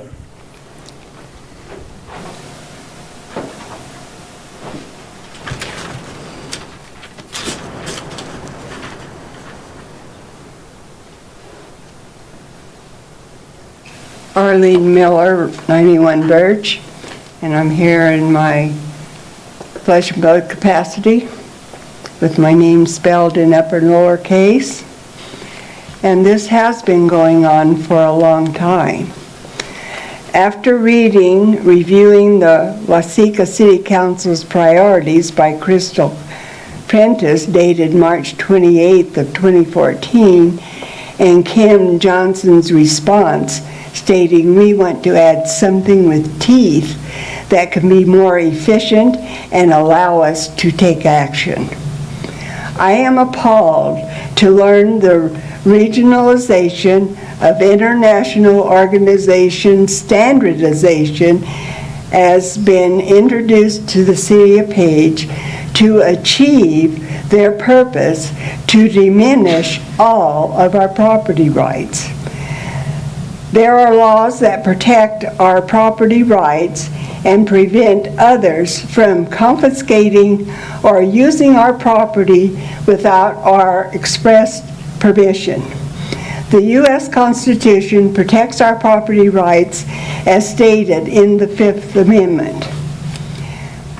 The entire City of Page zoning ordinance draft, dated June 12, 2017, from start to finish, was orchestrated by non-elected personnel in blatant disregard for the property rights belonging to the people of Page by highlighting unfinished, deliberate concealment of material information in a setting of fiduciary obligation. Those who hold a fiduciary position who deliberately withhold or conceals material information from the people of Page are in violation of due process of the law and are guilty of fraud. And I would like for you to all look up the definition of fraud in the law dictionary.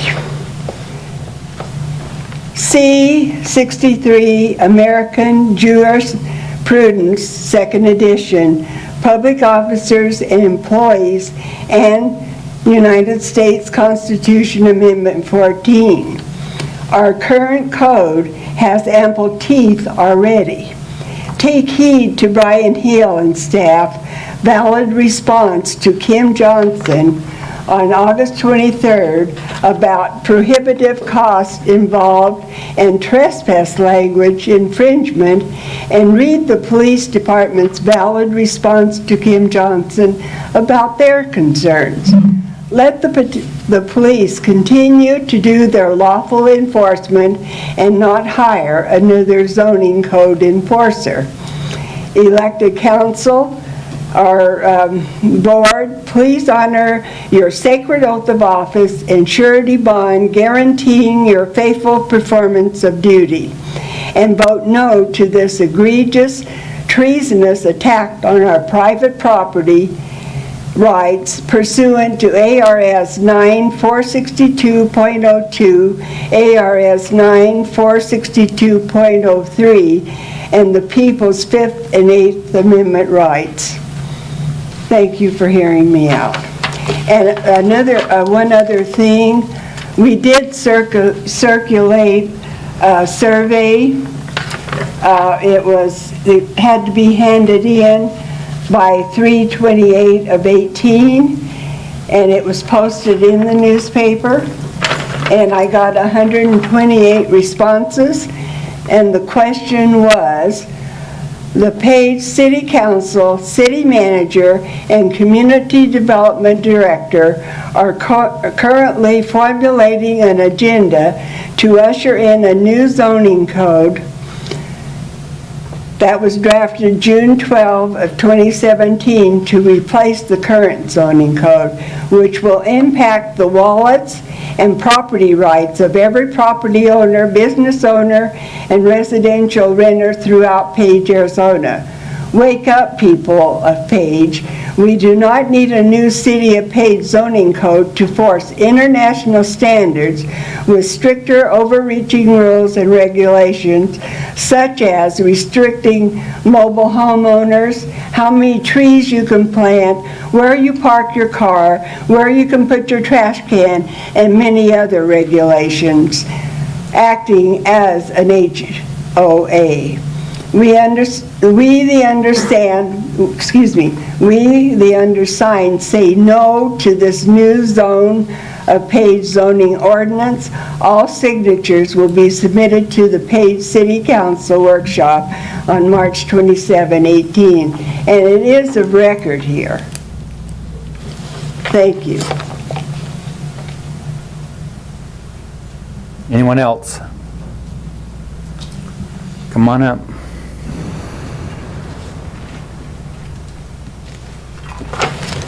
Tina Holman, 7 19th Avenue. I do have a question from this document. Both of you had mentioned that the parking space size had changed from what we currently have. From 20 to 17, are you referring to commercial? I'm referring to parking spots in commercial places, yes. What's the proposed size of the parking spots? We like our oversized parking spots in Page. We have a lot of people driving pickup trucks, pulling boats, RVs, trailers. We don't want those skinny mini parking spots here. So, do you want me to go on? Yeah, just keep going. I think he's making notes there. Okay. Well, I am curious to know, because actually, I don't know if you folks remember when the post office resurfaced it, and then when they first painted the stripes, they were skinny. And so I went and talked to the postmaster, and I said, we don't go for that skinny stuff here. We checked with Brett, found out what our standard width is, and when they repainted it, they painted it the wider spots. Okay. So the business of compact cars, those are the rental cars that are coming with tourists a lot of times, and they already don't know how to drive, so they need the bigger spots. Anyway, I agree that our code needs to have some updating. Unfortunately, when this process was started, it seems that it was started by people who weren't really community members. They really didn't have an intention of staying in the community of Page or have any feeling or understanding for how things actually are here.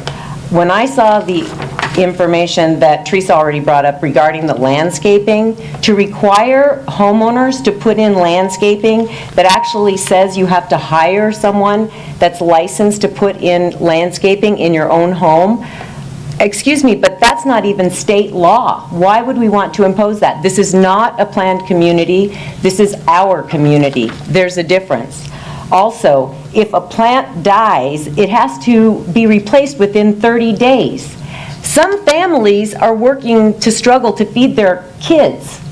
And so the amount of criteria in this document is overreach for a regular community. I noticed in the architectural guidelines, it even says earth tone colors are preferred.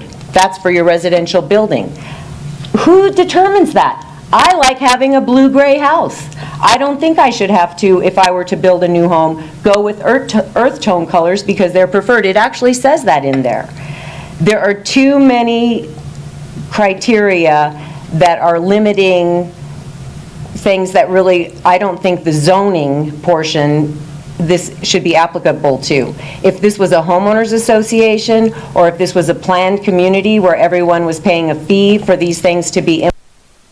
The problem with one of these documents, aside from the fact that we can't even enforce the codes that we have in place now, and this is more than, I don't know how many times higher the criteria is in this than what we have now, but who's going to enforce that?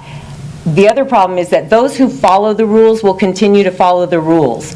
Those people who don't even know that there are rules will continue to be in violation. And so nothing is going to change as far as, except for the people who actually follow the rules. It's going to cost them more. The fines that are listed in here are up to $2,500 per incident. So even though it says this is a complaint-based code, or ordinance, and that it will just be implemented from this point forward. It has the ability to have the teeth that Kim Johnson had mentioned, to fine people up to $2,500 per incident. And with this kind of criteria, who is going to do that? Who is going to enforce that? How is that bettering our community? I do think that a lot of time has been spent in this, and this is a nice document. However, it's really suited more for a planned community or a homeowners association or something like that, not the type of community and page. Types of construction that we have here. We have mobile homes, we have stick-built homes, we have modular homes. That's what makes up our community. And so some of the criteria that are in these 200 and almost 50 pages, maybe it is exceeding that now, I don't know. People, it's overwhelming. People are not going to familiarize themselves with these details, and then who's going to be responsible for making sure that everyone is actually towing the line? And also, when they're talking about parking, let's see, I marked that somewhere, it's supposed to be paved or concrete. How about the places that are already where people have gravel or something in their own home? I realize that things that are here now from scratch, but this is a very inviting document to invite developers to come in and meet this criteria. So, did you find this? Thoughts? I did. What is it? I was Oh, sorry. comments once everybody was. Oh, okay. Could I ask Brett a question? What's our size now, Brett? Do you remember? 10 foot wide, yeah. 10 by 20. And what I saw in here for the was like less than 7, wasn't it? Compact, yeah. Yeah. Not a regular. Okay. But we mostly have all regular spots and oversized spots right now. Right, well, if you're telling me your community does, okay, You agree, or? I would. Yes. I'm not going to hold you to it or anything, I but would yeah, agree yeah. from what I've seen. Yeah, okay, we like the oversized. Do you guys like the oversized parking spots? Okay, yeah, there you go. So, those are the main notes. Do you have any questions or any of the other things? No. Thank you for your time, and I hope that you guys will take that into consideration, because although a lot went into this, and it's not on you, but my concern is that this was driven by people who really weren't interested in our community. They're not here anymore, but we are. Thank you.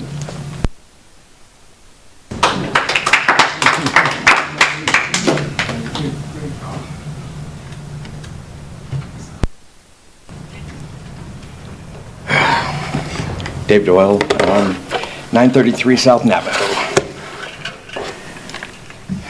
This might take a while. Well, let's see. First thing I would definitely like to say is I don't know why we took the time to do a draft last week, put it out, and say you got 1 week to brush up on this. It's our. I was working on the one from June and still haven't gotten all the way through it. I can flip in this book to a problem with it. I have little green markers on here for it's 237 pages. Why did extra 100 pages to our already existing code to remove roadblocks? I mean, in the letter that was put out, it says one of the goals of council is to remove unneeded roadblocks. I see nothing but restrictions in here. It is nothing but that. You have to have a specific color house. You have to have everything that's been said here so far. And you're telling us what to do.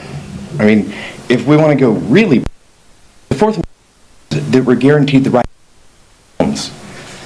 Yet you're going to tell me what I do at my home. And again, you talk about who's going to enforce this.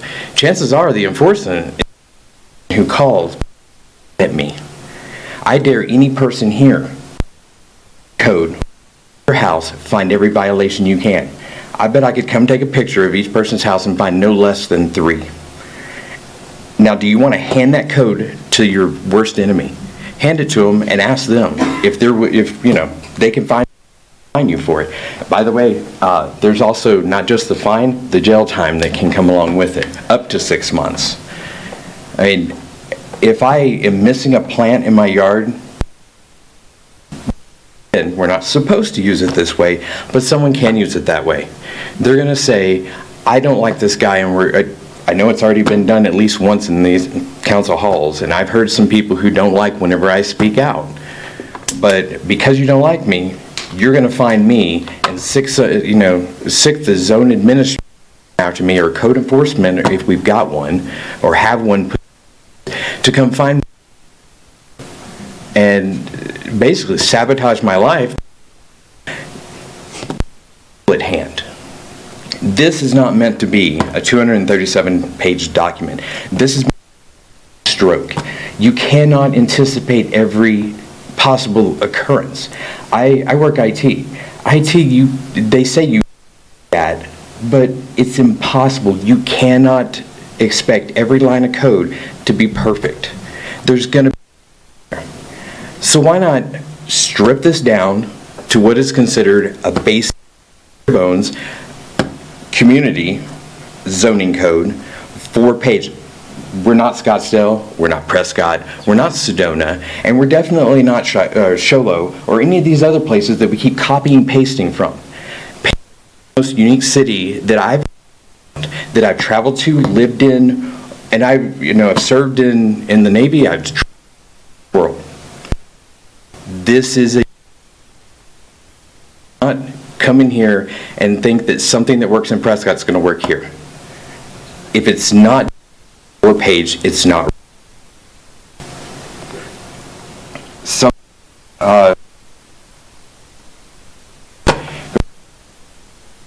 was I think we were looking at some things that said about outdoor sales. Technically, by definition, in this code, an outdoor sales means anything that's not done inside. You have to have a permit for it. Well, that's great. So all the car lots are out of business?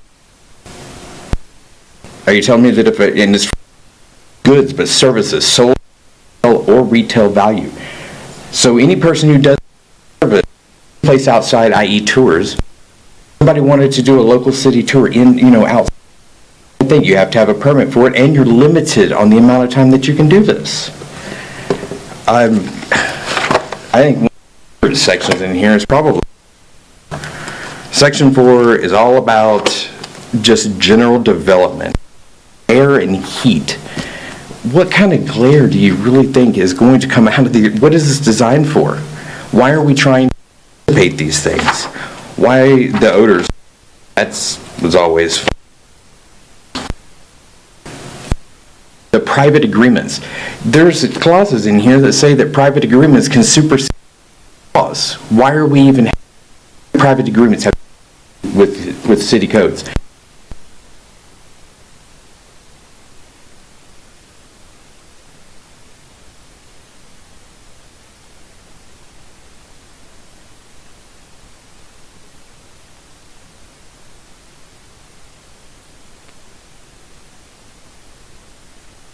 To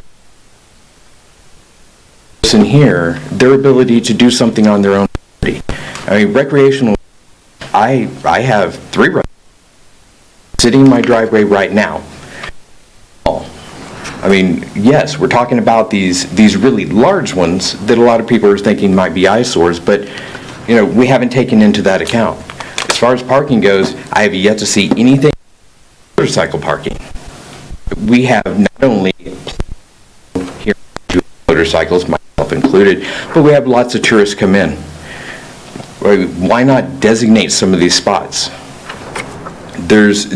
I could go on for hours. I know that you probably want to go home eventually, but if you want, have a sit down. I can occupy your time with everything that I've found. And again, only up through Section 7 is how far I've made it through this. And then we rewrite it. I mean, this cannot go to council. We cannot approve this. Strip this thing down, make it bare bones. Don't try to anticipate what people are going to do, because it's not only being you're trying to tell or you're trying to promote certain businesses because you're, again, excluding some of these materials, and requiring people to have license this, license that. If you have to get them, you're limiting to just what we have available right here. So start building on it and amend it later. Let's build a good code just for Page, and then if we run into a problem, how long does it take to put an amendment through on this, or add to it? I'm pretty sure I've seen some things go through that it took no time at all to talk. I mean, our council's agenda got everybody knew that it was happening in less than 2 weeks. So why can't we with some of these codes?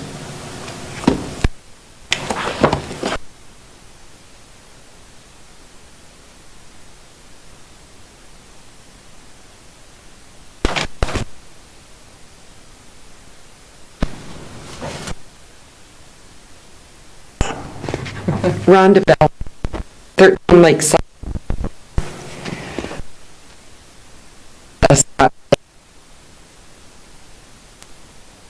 They are making some points that pertain to planning and zoning, but I can see where there's a lot of improvements to be made. Some of our existing buildings we have in our town now can definitely use a facelift. We have some buildings that are empty down on Elm Street and some other places here that need. Paige wants to draw some of the tourism, and possibly they want this place to grow and expand. Things in an eyesore. First of all, starting with our streets. I was here back in the 70s. I left for a while, then I came back. I was here when they sealed the streets, and not a lot has been done to those since. Nothing. It's not very desirable for tour buses or the residents of Page to go down those side streets, and the chip seal is no longer there. The longer that is let go, expensive it's going to be to have them repaired and replaced. As far as adult entertainment goes, I think our down here at the museum, the Lake Powell Art Walk, I think that's a very good thing, and I'd like to see that stay. I'd like to see us put up Main Street, where people that are walking around with ice cream can sit. It's 90 degrees tonight. Maybe they want to sit and just enjoy an ice cream. I work at a food establishment, and there are a lot of people who walk from their motels establishment to have dinner. And it would be nice to see some beautification along Main Street. That, I think, attract a lot of our tourists and people that are into Page. For entertainment, we have the amphitheater. I do not understand why we are not utilizing that. There could be concerts there. There could be movies there. A lot of things there for people programs. You know, why aren't we utilizing that? And, you know, I see the sidewalks closing up here at 9 o'clock at night. There's no reason for that. We have a beautiful town, we have a beautiful city, and improvements need to be made to give people on a nice, warm summer night something to do. Maybe some of the businesses will want to stay open and make money. You know, I mean, everything just closes up. And I just think that, you know, this town could do things if it got into the right hand to make.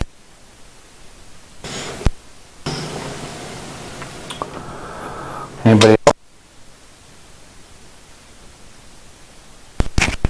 Up there.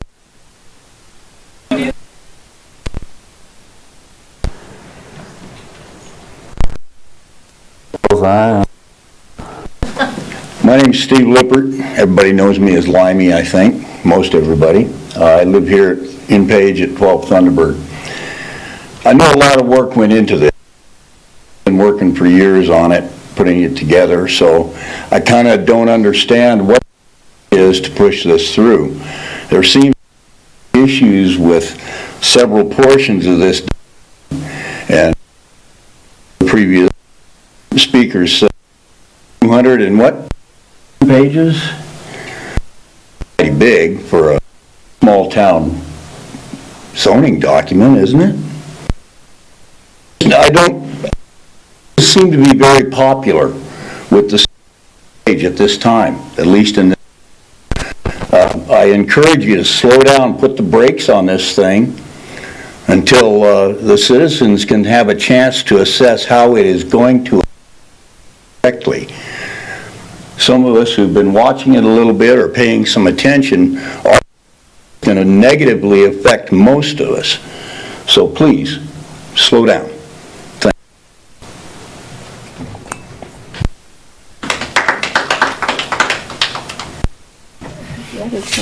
I can see 3 people that haven't got up yet. You want your turn?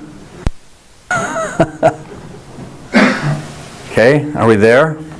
I guess we're going to come up to the dais then, and we'll start down the row. I mean, for simplicity, start on the opposite side, Councilman, if you want to go, or Matt, way down. Yeah, couple. I know I've been asked by citizens, different things. First of all, on the other side of the coin, I guess I would just say that I've had numerous discussions with that have complained about the one neighbor down the street that has a yard horrible, that has in it, and you name it, refrigerators and all this stuff, and they have asked me as a council person, what can we do about it? So I think that's one side of the coin to consider. I think most people in here can instantly identify one of those yards in their mind, maybe on their street or the street over, or whatever, that you cleaned up.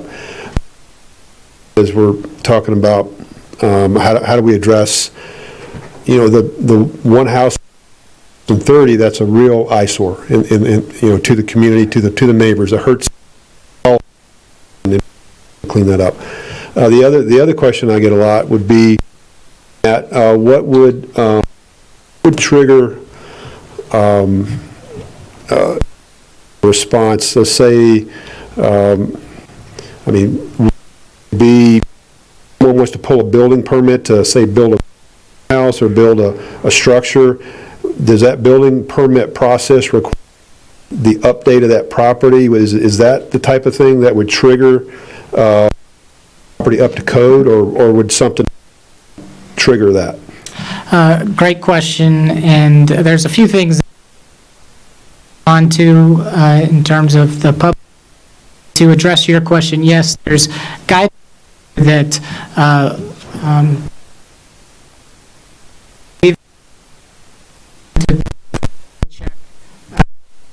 but if you had a structure, an existing residence, and wanted to come in and build a detached garage, that would not trigger the need to bring the remainder of the property up to code. That there's a limitation that if you came in and remodeled, that would potentially trigger a need to bring other elements of the code, or bring the property into compliance with the code. So has that changed? Because I know in the past that's been an issue. But on I know worked with some time ago, the owner was going to add a relative, and it was going to require an entire code update of that property, so they walked away from that project. Is that, is this 50% thing, is that used to be, or more difficult than it used to be? I apologize, I don't recall off the top of my head what the income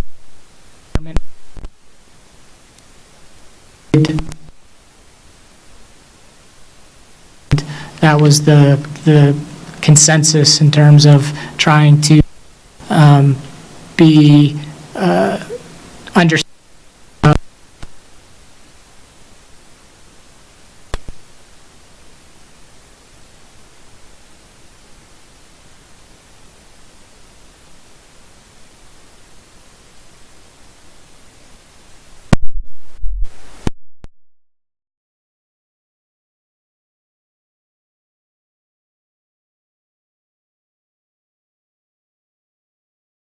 Okay, No, I'm not having okay. to say it at this point. Shelley? Bubba? The only thing I'll say is, we have worked on this and I've been a part of it ever since the beginning, but the one challenge you're gonna have is you're never gonna make everybody happy. It doesn't matter what you do. And you gotta start somewhere. And as it was stated at the beginning of this, it's a living document. As we progress through and we move forward, if there's things that need to be changed, then we can address those things as time goes on. But if you wait till everything is changed to fit everybody the way they want, you might as well throw it away, because it ain't gonna happen. Stuff it down our throats. So we have to become an HOA? No, I didn't say that. I just simply said that you can make those adjustments as you go along. That's basically what that is. You're trying to force us to be an HOA. And that's bullshit. I'm sorry. That's my comment. Okay, that was it? Okay. With the RV parked alongside your house, Bubba. Right? It follows code. All I have to do is back it up 4 feet, and it's in my backyard. We own our lots. We own our property. Yep. Why do we have to conform to what you want? Oh, my property free and clear. You come to my house and tell me I got a dead bush, That's I'm too gonna bad. laugh at you. Yeah, okay. We can't have a lot of the dialogue, well, we can't have any technically happening in the back like that. So Matt, as soon as Brett kind of gives you the information you're looking for, you want to go ahead, and then I'm going to conclude this. It'll be Okay. Go ahead and... Well, I'd just like to make a few global comments. One is, and I may have said this before, but I always want to clarify that this certainly is not our code. We don't approach this process as our code. We desire to prepare a code that meets the feedback that we received within the communities we work in. So for what it's worth, I do value everyone who came to the podium today and shared their feedback. That feedback informs the process and makes the code a better document. So I at least want to make you aware that I thank you for being diligent in reading through the code and identifying areas that you might be concerned with. And so with those, I kind of want to run through some of the comments and hopefully clarify some things, and maybe others are still open-ended. But as far as the cargo containers, what a really thoughtful comment. That means we definitely got into the nuts and bolts of the code when we picked up on that. The nuance to the cargo container comment about restricting cargo containers is there's within the development community and the zoning ordinance specifically, there's a distinction between a cargo container being used for its purposes, if you will, as a cargo container on a property storing things, to a cargo container actually as a building material that becomes a structure, a habitable structure. And so the zoning ordinance, the current cargo container provisions are provided to try to manage the feedback that we received of concerns about people locating cargo containers on their property and impacting adjacent development. But it does not restrict, if someone were to come forward and say, I want to develop a cargo container building, then that has to be guided by the building code. So that was one thing I just want to clarify in the nuance, is that the zoning code doesn't make specifications in terms of building material in that standpoint. As far as the provisions on the architectural standards under residential and the 2-9, this was direction from the task force in terms of those architectural guidelines on page 2-9 start off first with the applicability. And these requirements shall apply to development of new multifamily dwellings or renovation of existing multifamily dwellings within the multifamily residential district along frontage of US Highway 89, Lake Powell Boulevard, Copper Mine Road, State Route 98 in the city of Page. Again, just for educational purposes, I share this not as a for or against, but as this is the logic behind it, is that the Gateway Ordinance was a document that was developed to try and improve the aesthetic quality of some of the primary roadways to the community. And the direction provided to us through the universe of dialogue for this project was that Page desires to enhance their streetscapes. And so those architectural standards were intended to take the specific requirements out of the Gateway Ordinance and try to redistribute them in the community to allow for some of those primary roadways to be more aesthetically pleasing. But we recognize that we don't want to be so specific on specific single-family residential development. That's why those guidelines start off by limiting it to multifamily development on key roadways. Noise, odors, and others, that is standardized language that is very common and almost universal within zoning ordinances. It's in essence there as a fallback. That's how I kind of would describe it. Is it widely applied? I would venture to say no, but it is a provision that is a minimum standard to put in a code if the need arises that someone abuses those conditions. Unfortunately, the nature of zoning ordinances put us in that predicament of most development and neighbors work well together and are respectful, but there are those nuances that always kind of exploit the development community, and that's what often the code is challenged with doing, is addressing those developments that take advantage, if you will, of the condition or don't consider other projects. So that certainly is always a challenge of developing a zoning code, is that we're, as I commonly say, we're defining guidelines for that lowest common denominator, and then trying to provide provisions which kind of increases the pages to build in more flexibility to avoid locking us into a scenario that we want to promote. So that is one of the reasons why when we prepare a more modern code, it has more guidelines, because we're trying to be more flexible. Yard sales, again, no specific preference in terms of one way or the other, but I can tell you the dialogue for yard sales is that some were abusing the notion, in essence, kind of running a pseudo business by having yard sale weekend after weekend and having cars constantly drive up to those homes and impact the residents next door. And so through discussions, feedback felt that if we had a general number, that should be an acceptable amount of times to have a yard sale over the course of a year. That's the dialogue around it.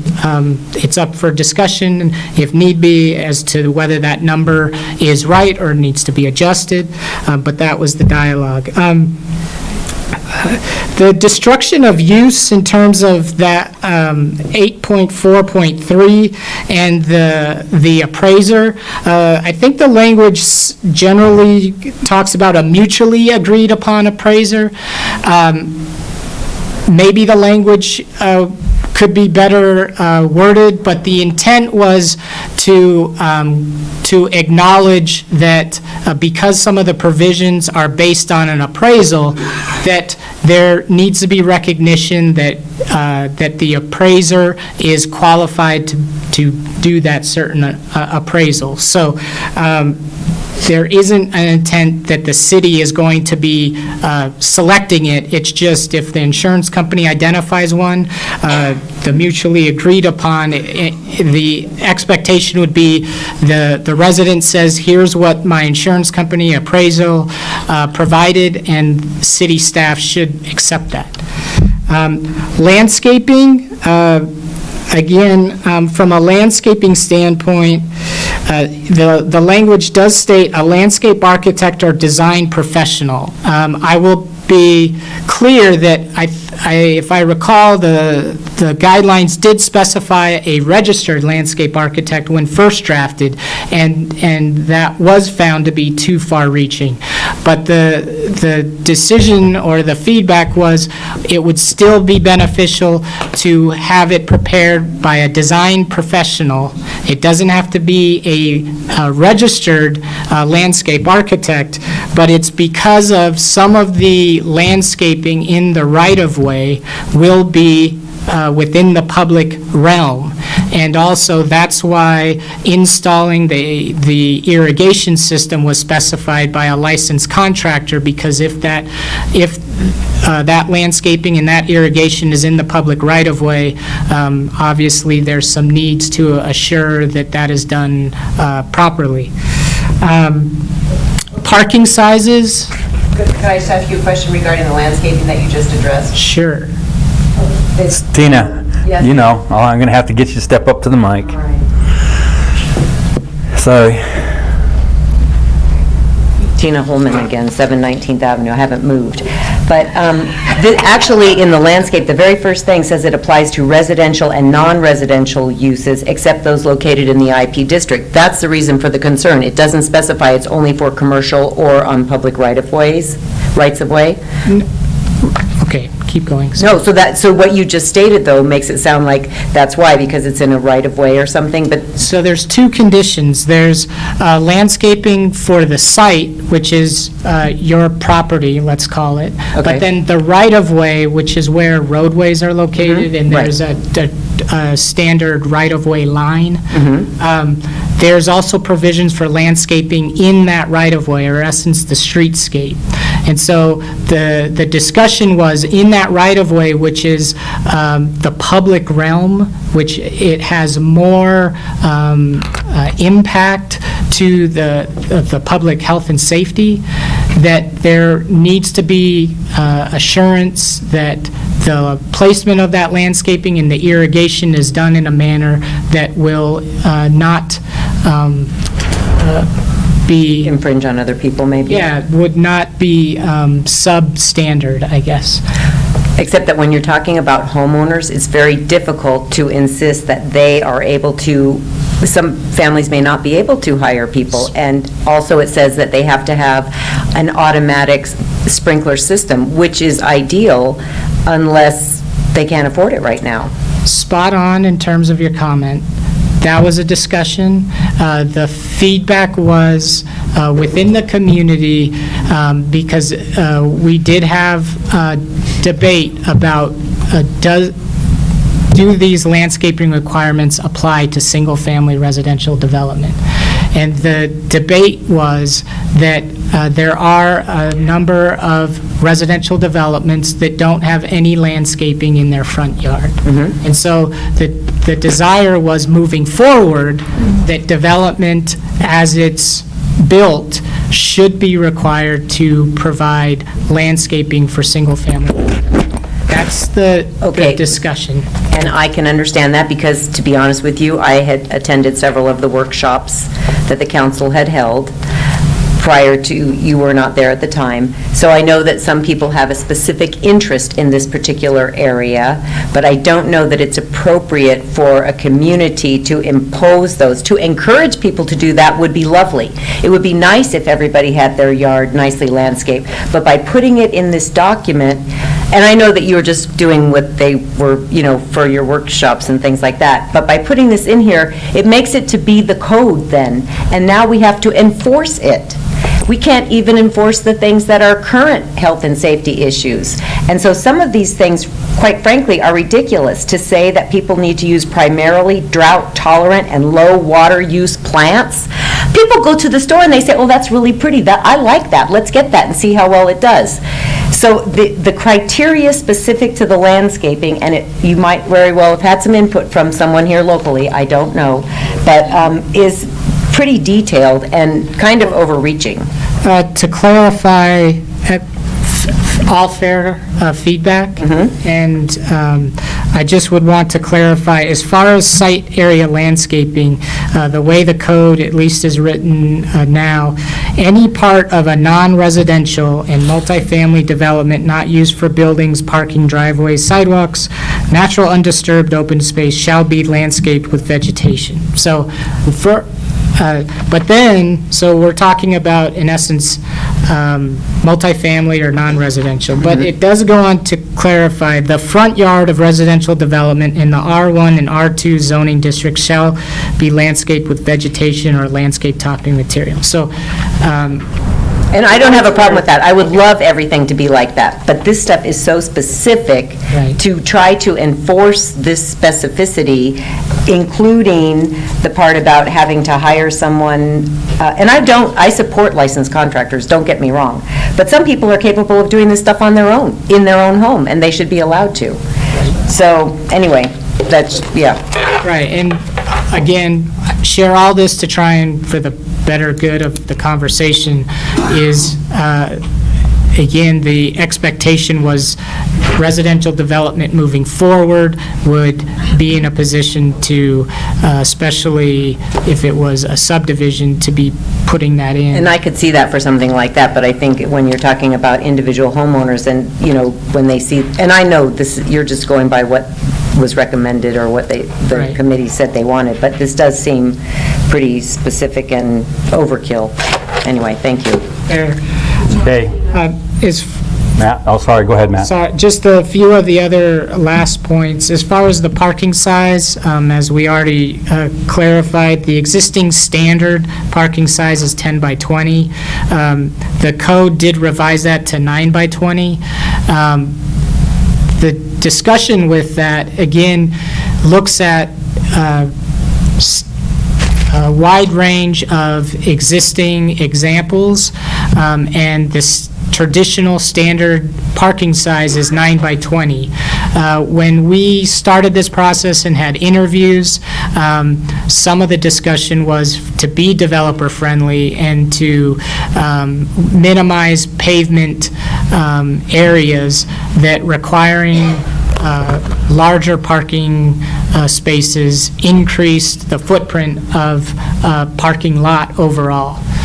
Again, for the benefit of discussion, that was the rationale behind looking at that standard. It doesn't preclude a development from providing larger parking spaces. I think to the point that someone mentioned about they restriped and they provided larger ones, it just provides the opportunity that if a development were to come forward, they could provide a 9 by 20 spot. And then finally, I think the outside sales comment on page 3-32. Outside sales are an accessory use to an existing development, so they're certainly allowed. I think the language talks about needing approval from a site plan, and again, the intent there was that for developments moving forward, if you are a development and you're defining to have an outdoor area for sales, that you should identify that on your site plan. The intent was not to suggest that outdoor sales are prohibited for existing existing commercial development. So those are the notes that I took. If I missed something, I apologize. But I'm open for more discussion. Matt, can I ask one more clarification? Is that all right? Oh, no, go ahead. Okay. Just to go back, I think you've said this, I just want to clarify it for the public. The intention of the landscape standards is not to go to existing homeowners and say you need to add a tree, add a bush, et cetera. It's for new development. Correct.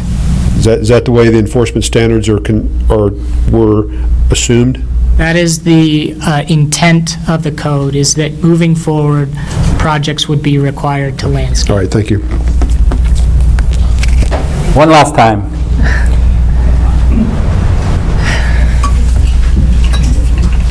I'm going to have to echo, I'm still... Still with the same residence, Yeah, right? I haven't moved either. Though if we stay here much longer, I may claim this as residence. So, I mean, can we please stop using the word intent? I understand that. We all know that this was intended to, and everybody says that, the roads are paved with great intentions, right? Stop intending things. Let's start doing things.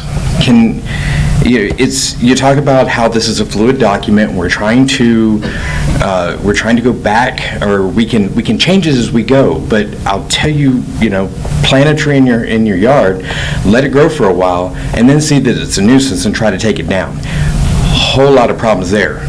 But if you want to put a tree for some shade, that's a lot easier to do. This is, again, I have to echo, far-reaching. This is way too detailed. And a couple of comments on some things that were said. We talk about this requirement for a landscape architect. It would be with the city. If this is required and some people can't afford it, are we going to treat it kind of like, since it's the law and it's you have to have one, is the city going to supplement that? Kind of like when you get an attorney appointed because you can't afford it. I know I've been supporting multiple people, and I don't have the money to put forth right now for this stuff that's required. And as far as like you were saying, intent, it's still written there. This is not something, you didn't intend it to be used this way, but it's still there. I mean, you can't stop that. In the end, all of these rules that you're putting down on paper are up to interpretation by a single person, zoning administrator. And it says that right at the beginning of it. Zoning administrator who, if he's not on my good side, like I said, if he's not on your good side, he can interpret it for you to be that way. And this should not be given to one person who's not even an elected official. This is some guy who gets hired and we can't just say, to a vote of my peers or the people that I've elected to put on council, they don't get to represent me. It's one guy who I may not even know. As far as, we talked about this whole code being a complete rewrite. We want it to get, modern and fresh. And then you're referencing we're using the gateway. Why didn't we rewrite that? That was 10 years ago, the last revision of it. That's not modern. 10 years ago, a lot has changed in what's been considered modern. A lot of advances have been made. I can't see where we're trying to go with that. It's this is way too, and not to sound like a conspiracy theorist, because I'm definitely not. I'm very tolerant of a lot of different people, but it really sounds like somebody's trying to stick their fingers in every bit of the pie and see exactly what's going on. There are provisions in there where you can walk into my yard because you feel like it, just to look at it and make sure that I'm up to code. There are things that tell me based on how close a building is to my house, it has to look just like my house.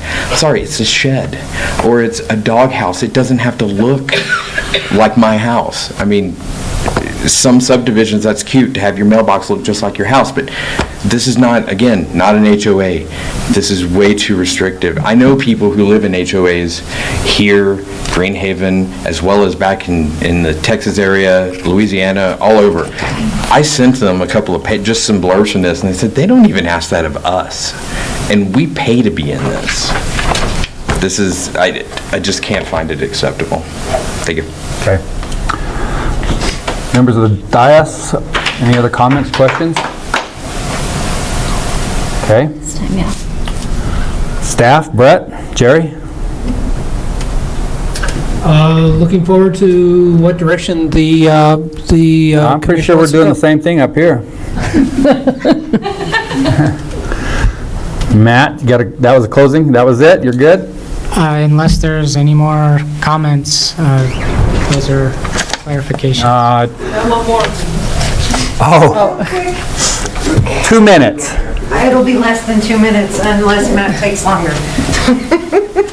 Teresa Bowlby, I have not moved. Matt, you had mentioned that the cargo containers were limited just to where they were on residence, on private property, correct? Yes, go on. And being limited to that, and that's why it was in the code the way it is? The guidance. And that it's not limiting building with it? Correct. Within that same code, it does say cargo containers may not be stacked, which with the apartment complexes that have been developed are 3 stories. Sorry, can I just jump in? Yes. The cargo containers are listed under the accessory use section of the code. Okay. So that implies that, or requires that those guidelines are, or that cargo container is an accessory to a principal use. Okay. So the comments that you're making, if I'm ready to move. if you're talking about stacking cargo containers to then develop a principal use, that's again a building material, and they would be required to adhere to the development standards of that zoning district. Thank you very much for that clarification. That was it. We nailed one. Wish they were all going to be easy. Okay. So here we're going to go. I'm going to make a real closing. I think it'll be clear as we go through this.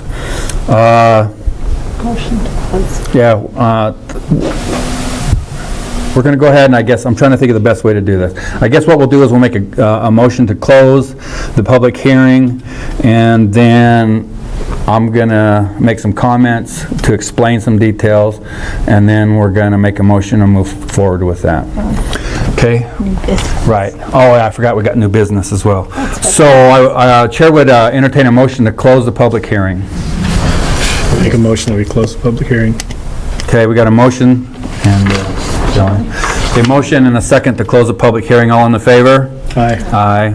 Okay. So then, we have discussion and possible action regarding the recommendation to the City Council for repealing the existing zoning code and replacing it with the City of Page zoning ordinance dated 9/24/18 and repealing the existing zoning district map and replacing it with the City of Page zoning map. Okay, so let me borrow that a sec. And so there's 2 parts to this. The one part is the zoning district map, and of course the existing and the ordinance that we have in there now. For staff's purpose, I don't disagree with that. The general map that we put up there about future development or planned development. I think all that is fine the way it is. I can't disagree with the comments that have been made on some of these aspects here regarding, I don't know how to appropriately state it, but it's like going from the bicycle with training wheels to the motorcycle that does 200. I think we just went, way past go.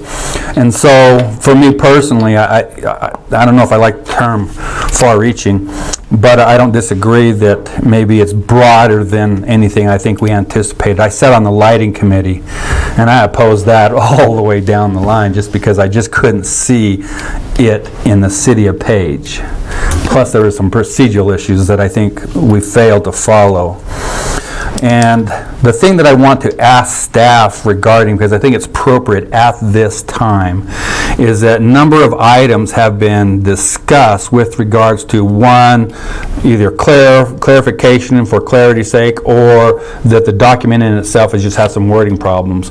One is that I don't believe that if you went to, oh man, I knew I shouldn't have done that, 420, see what I did with that. Anyway, it says that it was for residential purposes with regards to landscape, and then of course it goes into this dialogue about, a licensed contractor and stuff like that. I believe that wording should be changed in some fashion so that it specifically, as Matt defined it, with regards to the right-of-ways, that it still doesn't necessarily require a licensed contractor, but that the city sign off as an agreement to the design within that right-of-way. Because if the guy's competent enough and Brett says, yeah, that works, then why should he have a licensed contractor anyway instituted or registered, or whatever the terminology was. But with regards to the landscape plans, regulations, and stuff like that, if that document said excluding residential but not the multifamily use, because that's kind of like a commercial residential, if you will, then okay, I could see that.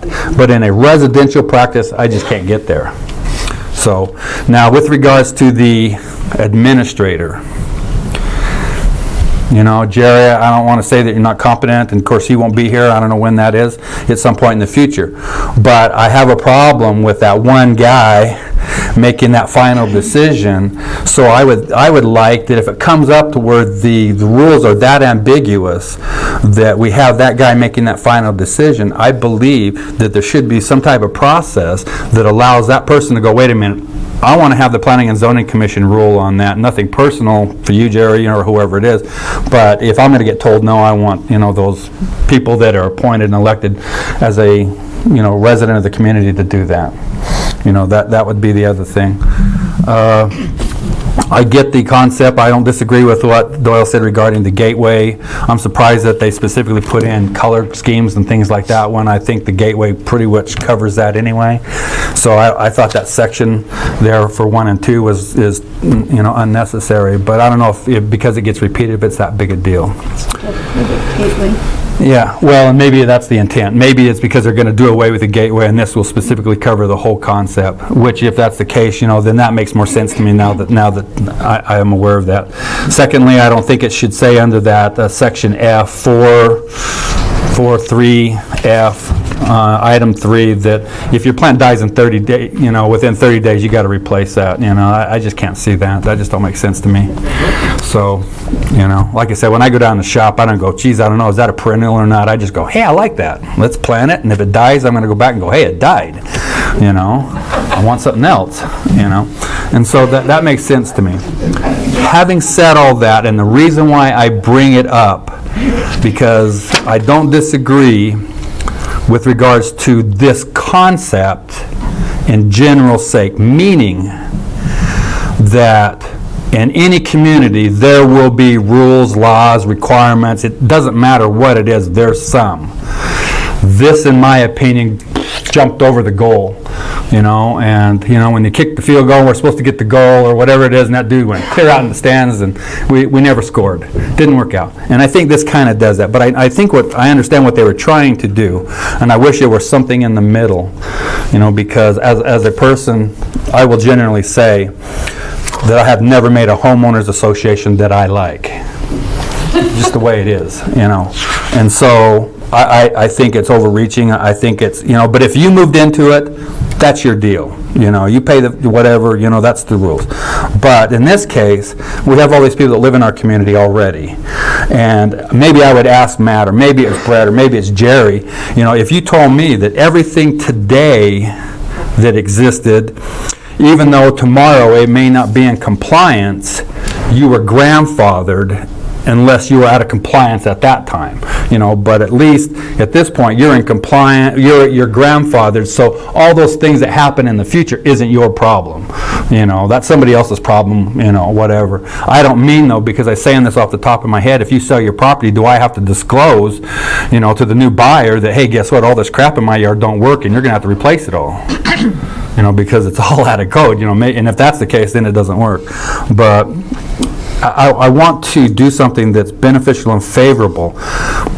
There's, Jerry, the stuff that I provided you, I'm absolutely passionate about. I do not believe that we should restrict some of the property setbacks or those additional structures that are allowed within those setbacks, because it denies the favorability of the resident utilizing his personal property. Granted, there's some rules and guidelines, I get it, because we have to, use some practical and some common sense. But just to say that he can't do it because, and we don't even know why anymore, it's just a cause, does not work for me. And so those things that I offered up to you, and you've already included in this, I absolutely want those to be there. And the reason why I say that is for this next comment. Unbeknownst to the dais and the rest of you, made a comment to the city attorney, because there was dialogue going back and forth as to what the rules and guidelines of the process are. So for us from the dais, no matter what we do, it's going to go forward to council with regards to, it's either it goes forward to council with a no recommendation, it goes forward to council with a recommendation. It's going to council. The difference between the two is that if this board voted no against it, the council will still get it. So you as the public, I want you to understand that this didn't kill it. It's still moving on. We're a helping group to help city council under their direction and authority. The difference then is that for members of the dais is that council then, of course, Mark, you will have to affirm this new one by at least 75% of the vote as a result of the denial from P&Z. So it's not like just a simple majority. You're going to have a regular majority to pass it. So having said that, we're sitting in a room that I'm concerned about because there's literally 10 people outside the media, and the rest of us. There's 10 people representing our community here today to complain about this or that and the other. And so I don't think that's reasonably fair. So I don't know if it's an apathy or a lack of knowledge. I don't know which.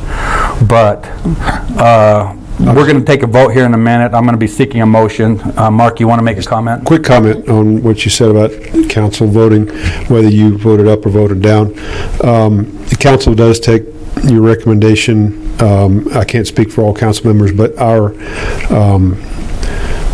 appetite for your knowledge basically acknowledges that you are the knowledgeable source in this realm, and we take that serious. So more than likely, the recommendation you give to council will be the one that they follow.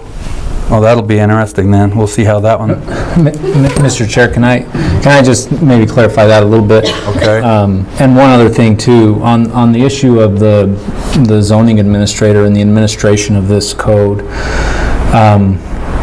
the zoning administrator does generally interpret the code and the zoning code and these provisions, but the zoning administrator is not the end-all be-all.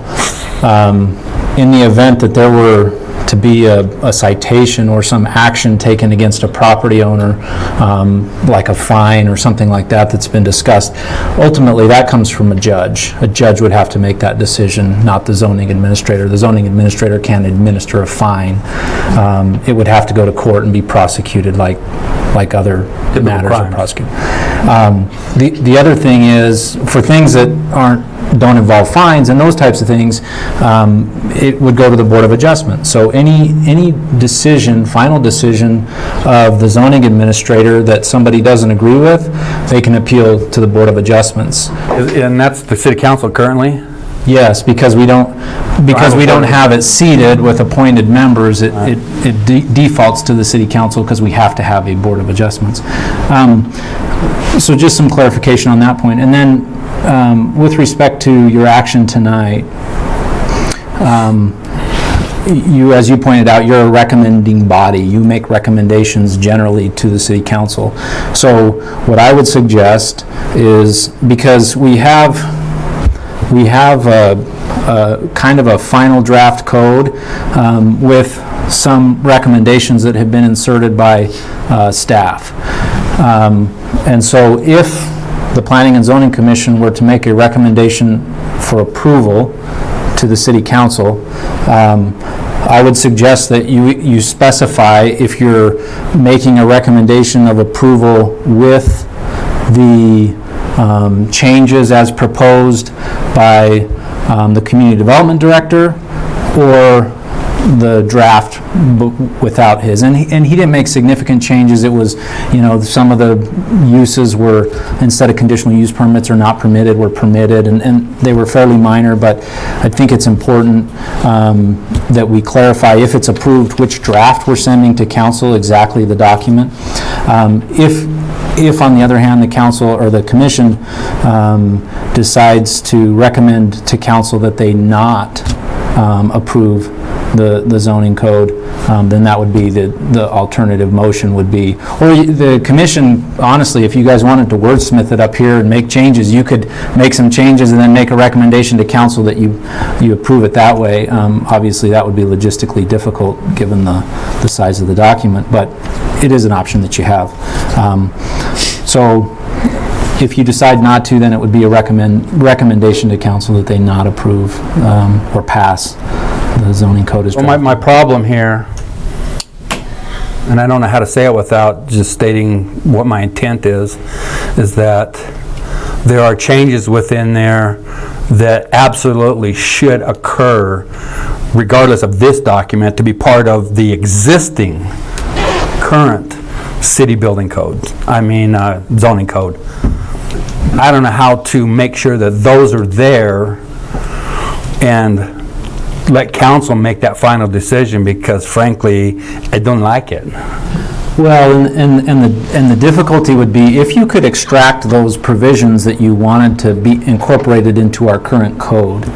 I suppose you could craft a motion that would make a recommendation to council that they approve section X, Y, and Z, but not, A, B, and C. The difficulty, obviously, with that is that this code is kind of written as a whole, and our current code is intended to be written as a whole. It's been piecemealed a little bit, so there are some difficulties there. Well, can't we take a motion that suggests so that staff understands the intent, or can we just bring it back next month, and change those specific to that? Maybe by then council will have acted on it, but at least, we can go back and address those things, because I want to move in the other direction. To me, this is more restrictive, and I want to open the door bigger. And so I want the citizens to be able to utilize their property better. And so I don't know how to make sure that takes place, because truthfully, I don't agree with the way the document is, and I want council to do whatever they're going to do, and that's why they make the big bucks.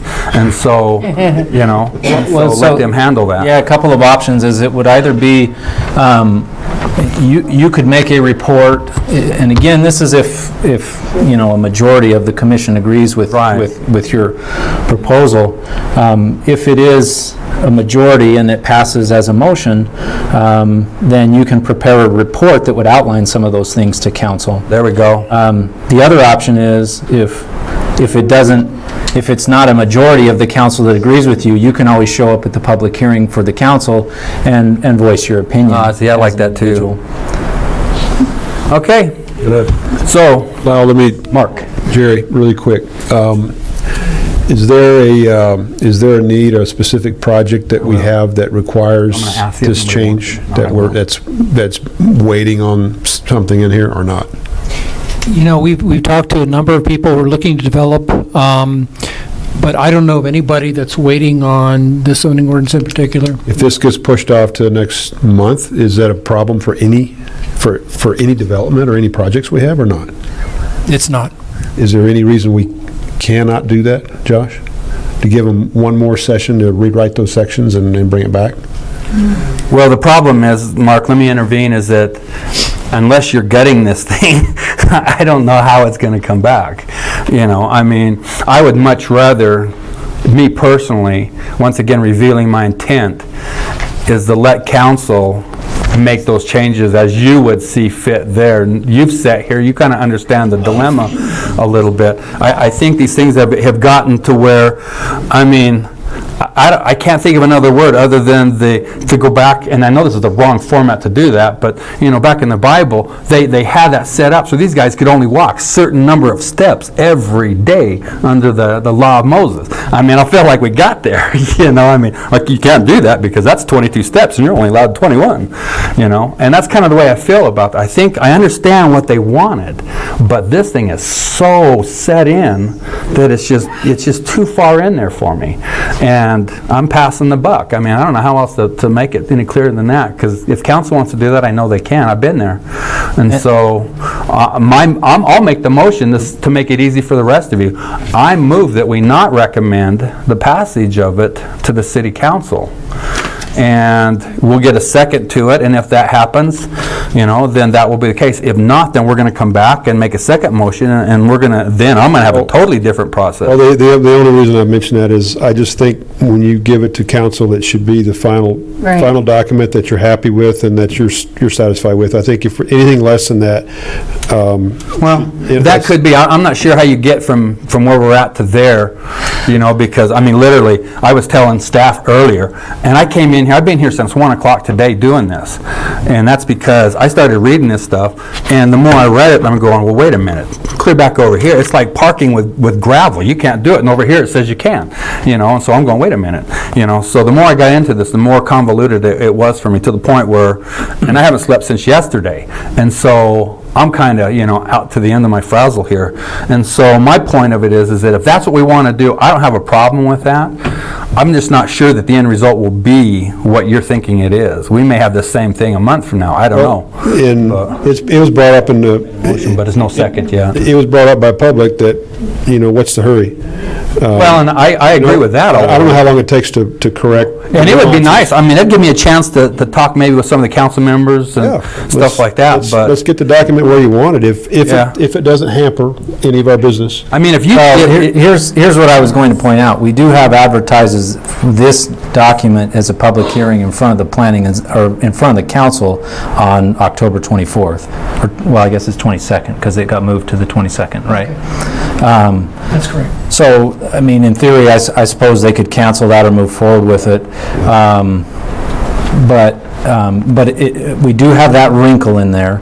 The other thing that we have, I suppose, if the Planning and Zoning Commission wants to do an entire rewrite of this document, that, I guess, if that's what they want to do, then certainly you could.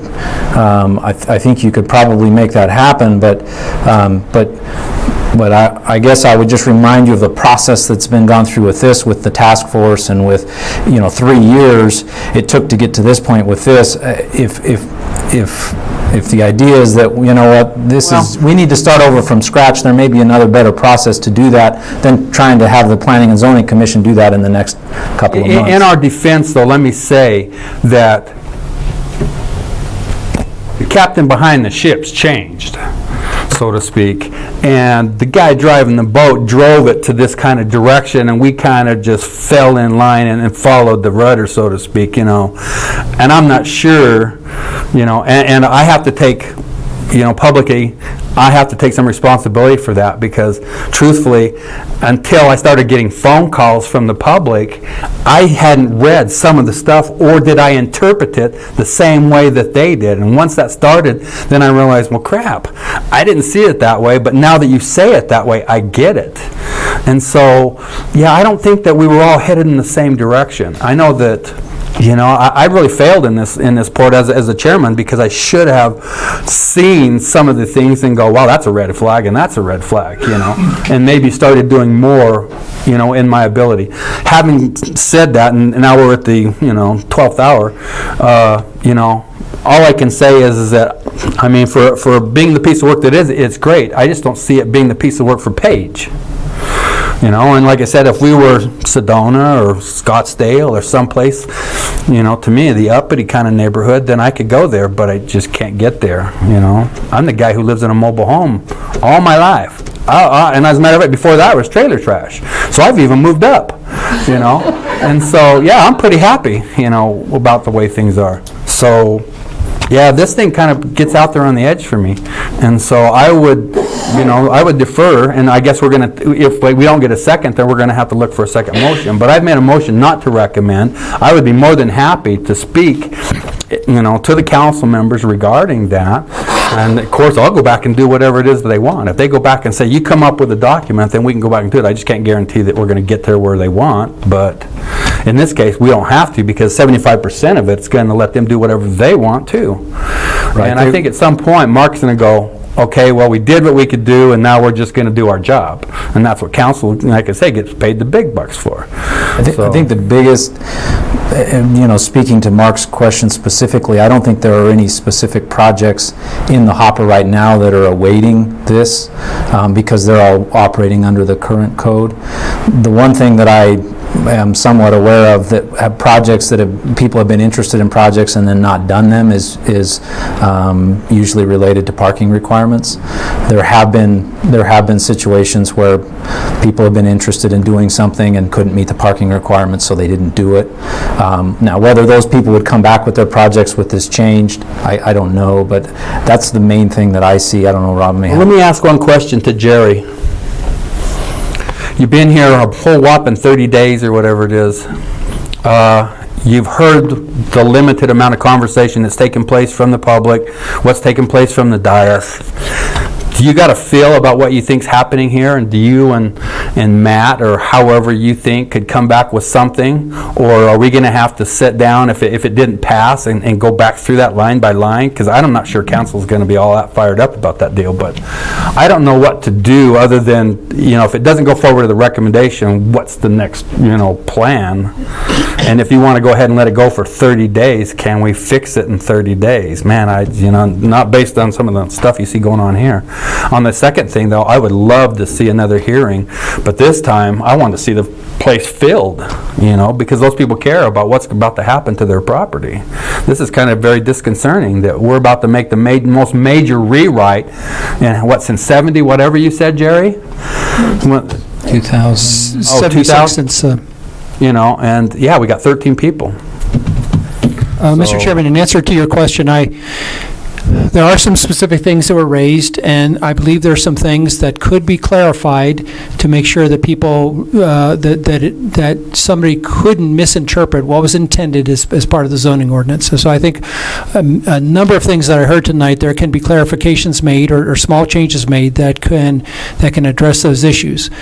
As far as your personal overall issue about the magnitude of it, that can't be done in a short amount of time. But I think in a month that staff could work with the consultant and come up with language to address many of the things that you heard tonight, not all of them, but many of the things you heard tonight. Well, then let me say one thing then, and then I'll let you make a comment.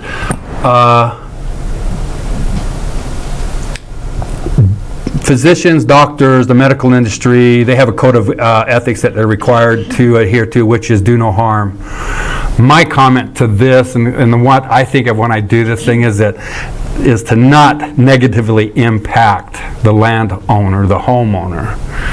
That's almost like a non-existent to some stuff, but that's kind of like the goal. I mean, if we have a choice, I want to make it better for them and then not.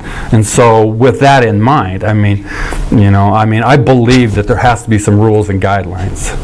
But at the same time, if we're going to make stuff and we have a question of conduct that has to occur, I want to err on the side of the land or homeowner than creating more rules and guidelines. Tina?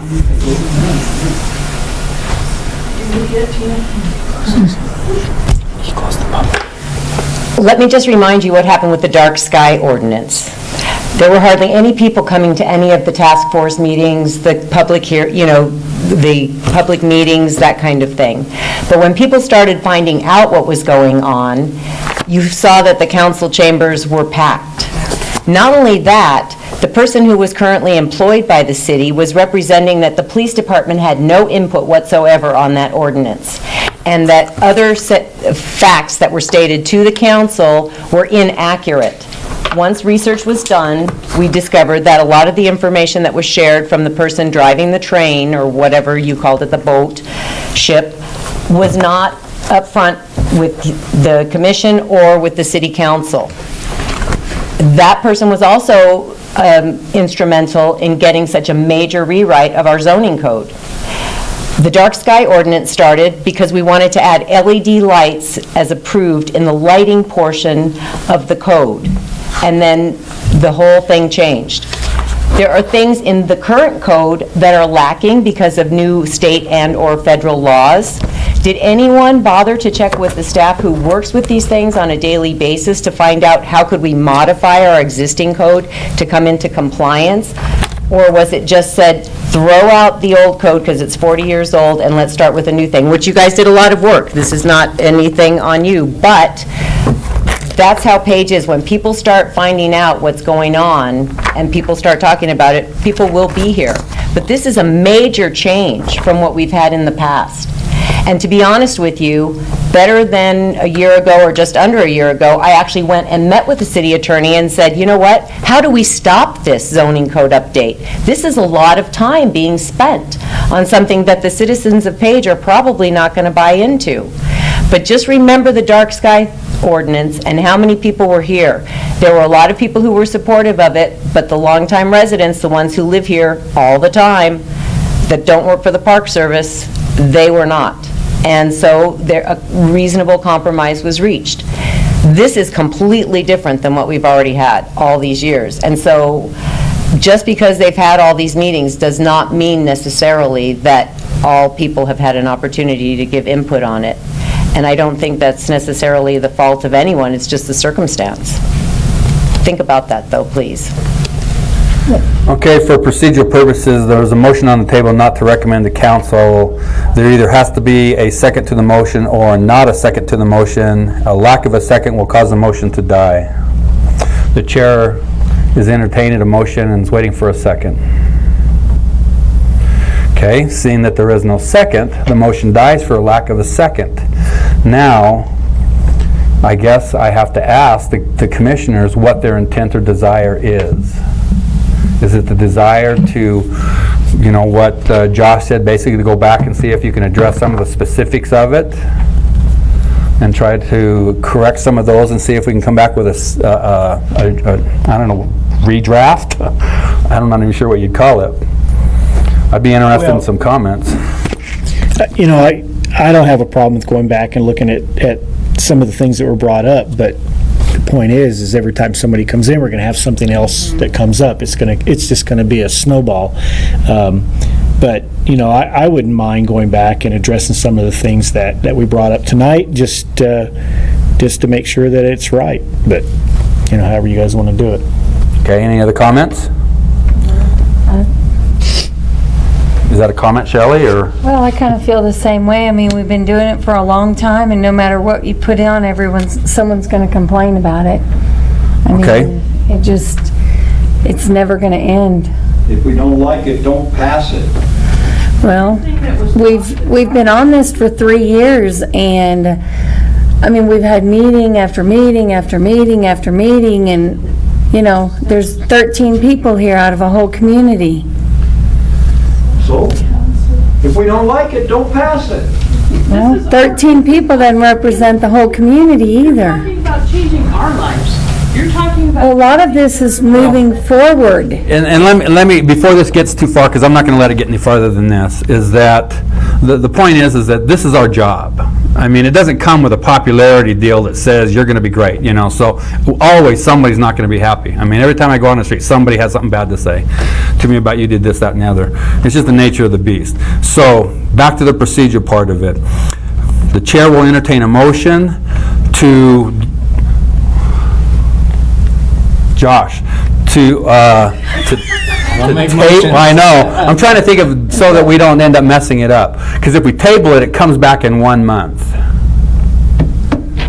That's the procedure, that if we make a motion to table, it will be back here by law in 1 month. Without changes. Unless you... What's that? Can you change it? Well, what about...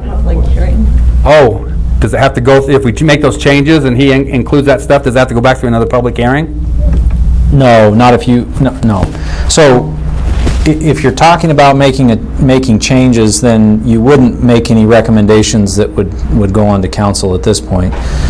You've done your public hearing. There's going to be another public hearing before council, and regardless of what you do tonight, you're not going to pass this.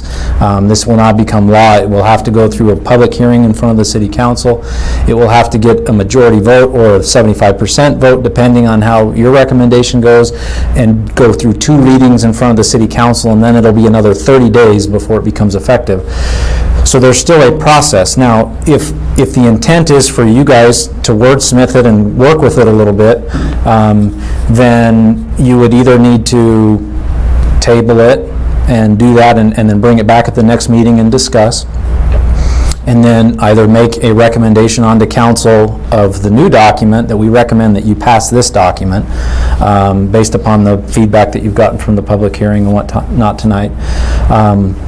Or maybe you can't agree on a document and you just ultimately tell the council, we don't recommend that you do anything right now because we need to start over or do something different. Ultimately, it goes to the city council for them to decide whether it gets passed and in what form after a public hearing in front of the city council. Okay. Commissioners? Now, Bubba's already let me also throw another little wrinkle into that. If it's already been advertised that it's going to be heard in a public hearing in front of the city council on October 22nd, if they don't have a recommendation from you at that time, there's not really a whole lot that they can do with it. So the council would either need to cancel that and then reschedule it in the future, or I suppose they could still agendize it and get public feedback directly to them. I mean, I don't know if the attendance tonight is partially a reflection of the fact that maybe some people are planning to come to the council hearing, and so they just thought, well, we'll go tell council on the 22nd. It's hard to say, but if you wanted to call a special meeting and make those recommendations prior to the 20th or 22nd, you may not have enough time to do that, but that would allow them to move forward with their hearing. Otherwise, they may have to cancel that hearing and reschedule it or do what they're going to do. Okay. My inclination is to make a motion to direct staff to add all those that we talked about with regards to the wording deal, and then to make a motion not to recommend, so that the document that goes forward has those changes in it, but even though we put those in it, we're not going to recommend it. And then that will allow council to address whatever they want to do. I don't know if staff has adequate, I mean, I don't know that we have a consensus or what the direction is that we would be adding to the document. I mean, we've had a lot of public comments about concerns that they have with the document or things that they don't like in the document, but, you know, whether then I'll we're make it deleting those or simple then. modifying them, I don't know. The chair moves the table.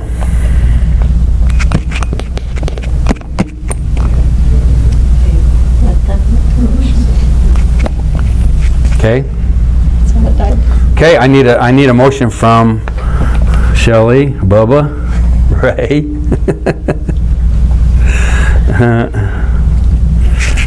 You can only be moved to recommend. I don't know what else you could do at this point. So, Well, I move we recommend it, move forward, and then let them deal with it. okay, we have a motion to recommend to council. We need a second to the motion. Oh, Jerry, you're gonna... Can I clarify that this is the document with the staff changes that were shown? Yes, with the changes that you've talked about. Okay, so the motion is amended. And also, there were a couple that came from the study session of the Plan Commission as well, that I'll show to you to see if you want to include those as well. About manufactured homes, about the age of manufactured homes is showing up on the board right now, and about allowing covers on in the front setback for cars, for carports. Right, I recommend. Would that include both of those? All those Include changes. those, all that came from staff and those two? I think so. Okay, between Ray and Bub, I need a second. Second. Okay, we have a second to move the council.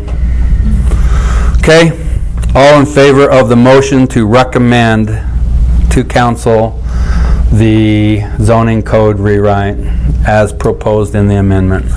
All in With the favor? changes? Changes, all the changes proposed. All in favor, say aye. Aye. All in favor, say, or all against, say no. No. No. That's funny, because now we're at 2-2. And so... It doesn't pass. It doesn't pass. Okay, so, having had that, let's go ahead and just, Jerry, can you set us up then between now and, oh, Bubba. I'd like to make a motion. Oh, okay. Okay. So I'd like to make a motion that we amend the document with the changes that we requested or that were spoke about tonight, plus the ones that staff suggested, Right. and that we pass it on to the council, but as a not recommend. I think Josh already said you can't do that. Oh, no, you could, yeah, I mean, I like it, I though. guess, so let me maybe simplify this a little bit, because I don't know if I understand exactly the amendments that you're referring to, other than the ones that staff, those are pretty clear. The other amendments, I'm not sure what those are. So what the Planning and Zoning Commission is really supposed to do after tonight is to prepare a written report that goes to council. Okay. In connection with your recommendation. Do you want us to include then in that recommendation, those itemized list as what we described right there? Or do you want us to vote on it? Yeah, I'm just not sure if all of the commission members, I don't know if we all are talking about this, I don't know if we all understand what those amendments are. If you have specific sections that we could call out, or I don't know if you're talking about all the comments that the public made, or if we're talking about, questions that were made to me. I understand what you're saying. I don't know what the amendments are. We didn't write them down, though, did we, like that? Well, I've got a list of all of I've got a fairly comprehensive, and when we have a recording of all of the comments, I mean, if the intent is that you want council to know what the public input was tonight, then certainly that could be transcribed and provided to the council as part of your report. Not only that, I guess we could ask for a vote under the motion, a motion within the motion, to accept those comments as recommendations from the public, meaning that does council just take their comments as going, yeah, we heard them, they were comments, or do we, as a dais, say, no, we heard those comments and we want to recommend those changes as well? Well, but you're still not recommending, that even with those changes, as I understand the motion, you're not recommending that they pass it. So if the intent is that you want council to have that feedback, there's two methods to do that. Number one, there's going to be a public hearing in front of council, and everybody can come back and tell council what they told you. Yeah. Number two, you could, as part of your report, have all of the comments that were made transcribed and sent to council as part of your recommendation, that these are your concerns and this is why you're not recommending approval. And then, well, I think, Bubba, then based on the lack of clarity, then it seems almost like we either meet again and clarify those, or we just send it forward with a not recommended, but with what your comment was, and let it go with that. And the problem is that council's going to do whatever they want to with those comments. And so that means that these folks, as well as hopefully, 100 more, will show up. ultimately, if there's not a draft that you can recommend approval, I'm not sure that it matters. If you're going to say that you don't recommend that we approve it, I don't know that it helps to go through and try to rewrite and redraft the code and say, well, we're still not recommending that you approve it. If there is something that you can recommend approval, then that would be really important to send to council, that this is the document that we recommend you approve. Right. If you're saying you don't recommend approval, then I don't know what we're changing, or, because it's still not, you're still not saying that you're happy with it. At the expense of changing all the stuff that the council's already got set up, maybe we just need to go back and revisit it. That's what I'm a little bit thinking, longer just change and it see what ourselves and then send it At on. least we know that when we send it forward, we can send it as not recommended, but all the information's clear. I don't know what I happens don't like with the idea of sending something to council that we don't recommend to begin with. So, I'd make a motion that we I guess I Table. withdraw my original motion. We can meet anytime between now and then, between the next month, because make it's those tabled, and changes. still have that conversation and dialogue. But Yeah, you would need to. time frame, It right? just has to be back by the following P and Z meeting. No. Yeah. City If council. it's tabled, we have to have it back within 30 days. Yeah, if you table it, you can set a specific date that you'd bring it back up. Depends on what your timeline is that you're thinking. If you're just going to address it at your next meeting, if you're not going to have a special meeting or whatever else, you can just table it. It would come back at the next meeting that you have next month. You would probably need to make some assignments or discuss who's going to prepare a draft that gets, and how you're going to, or if you're going to direct staff to make some changes and bring it back to you at the next meeting. I don't know. I'm thinking that... Is that okay? I'm just thinking that if it's as comprehensive as you're talking about, that I don't know that staff is going to have enough, I don't know that we're going to be able to get a draft prepared by the next meeting. So then let's just go ahead and table it, and we'll have a discussion at our next meeting, and we will set the parameters so that each of you as commissioners, when we leave that meeting that night, the document will be whatever it is, whether it gets recommended or not. I can live with that. And then I guess, Bubba, you can argue and be prepared to say that we should be recommending it. So did we have a motion we had a motion and a second?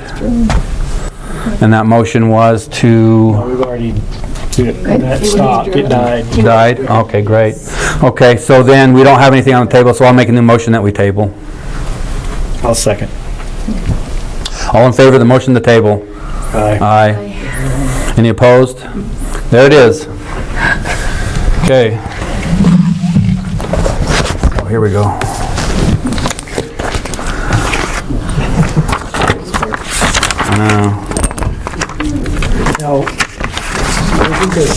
Yeah, no.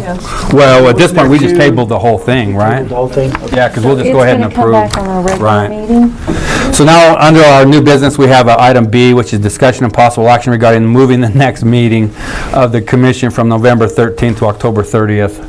So we're just going to do it a couple days earlier. Mr. Chairman, this item isn't necessary anymore. Staff was seeking to move the hearing to October 30th only because we had an applicant who seemed to be ready to move forward and wanted to do it quickly. He needed to make application yesterday in order to be able to move forward to a hearing on October 30th. He didn't make application. And so it's null and void. we would recommend that you then maintain your existing hearing on November 13th. Okay. Oh, you won't be here?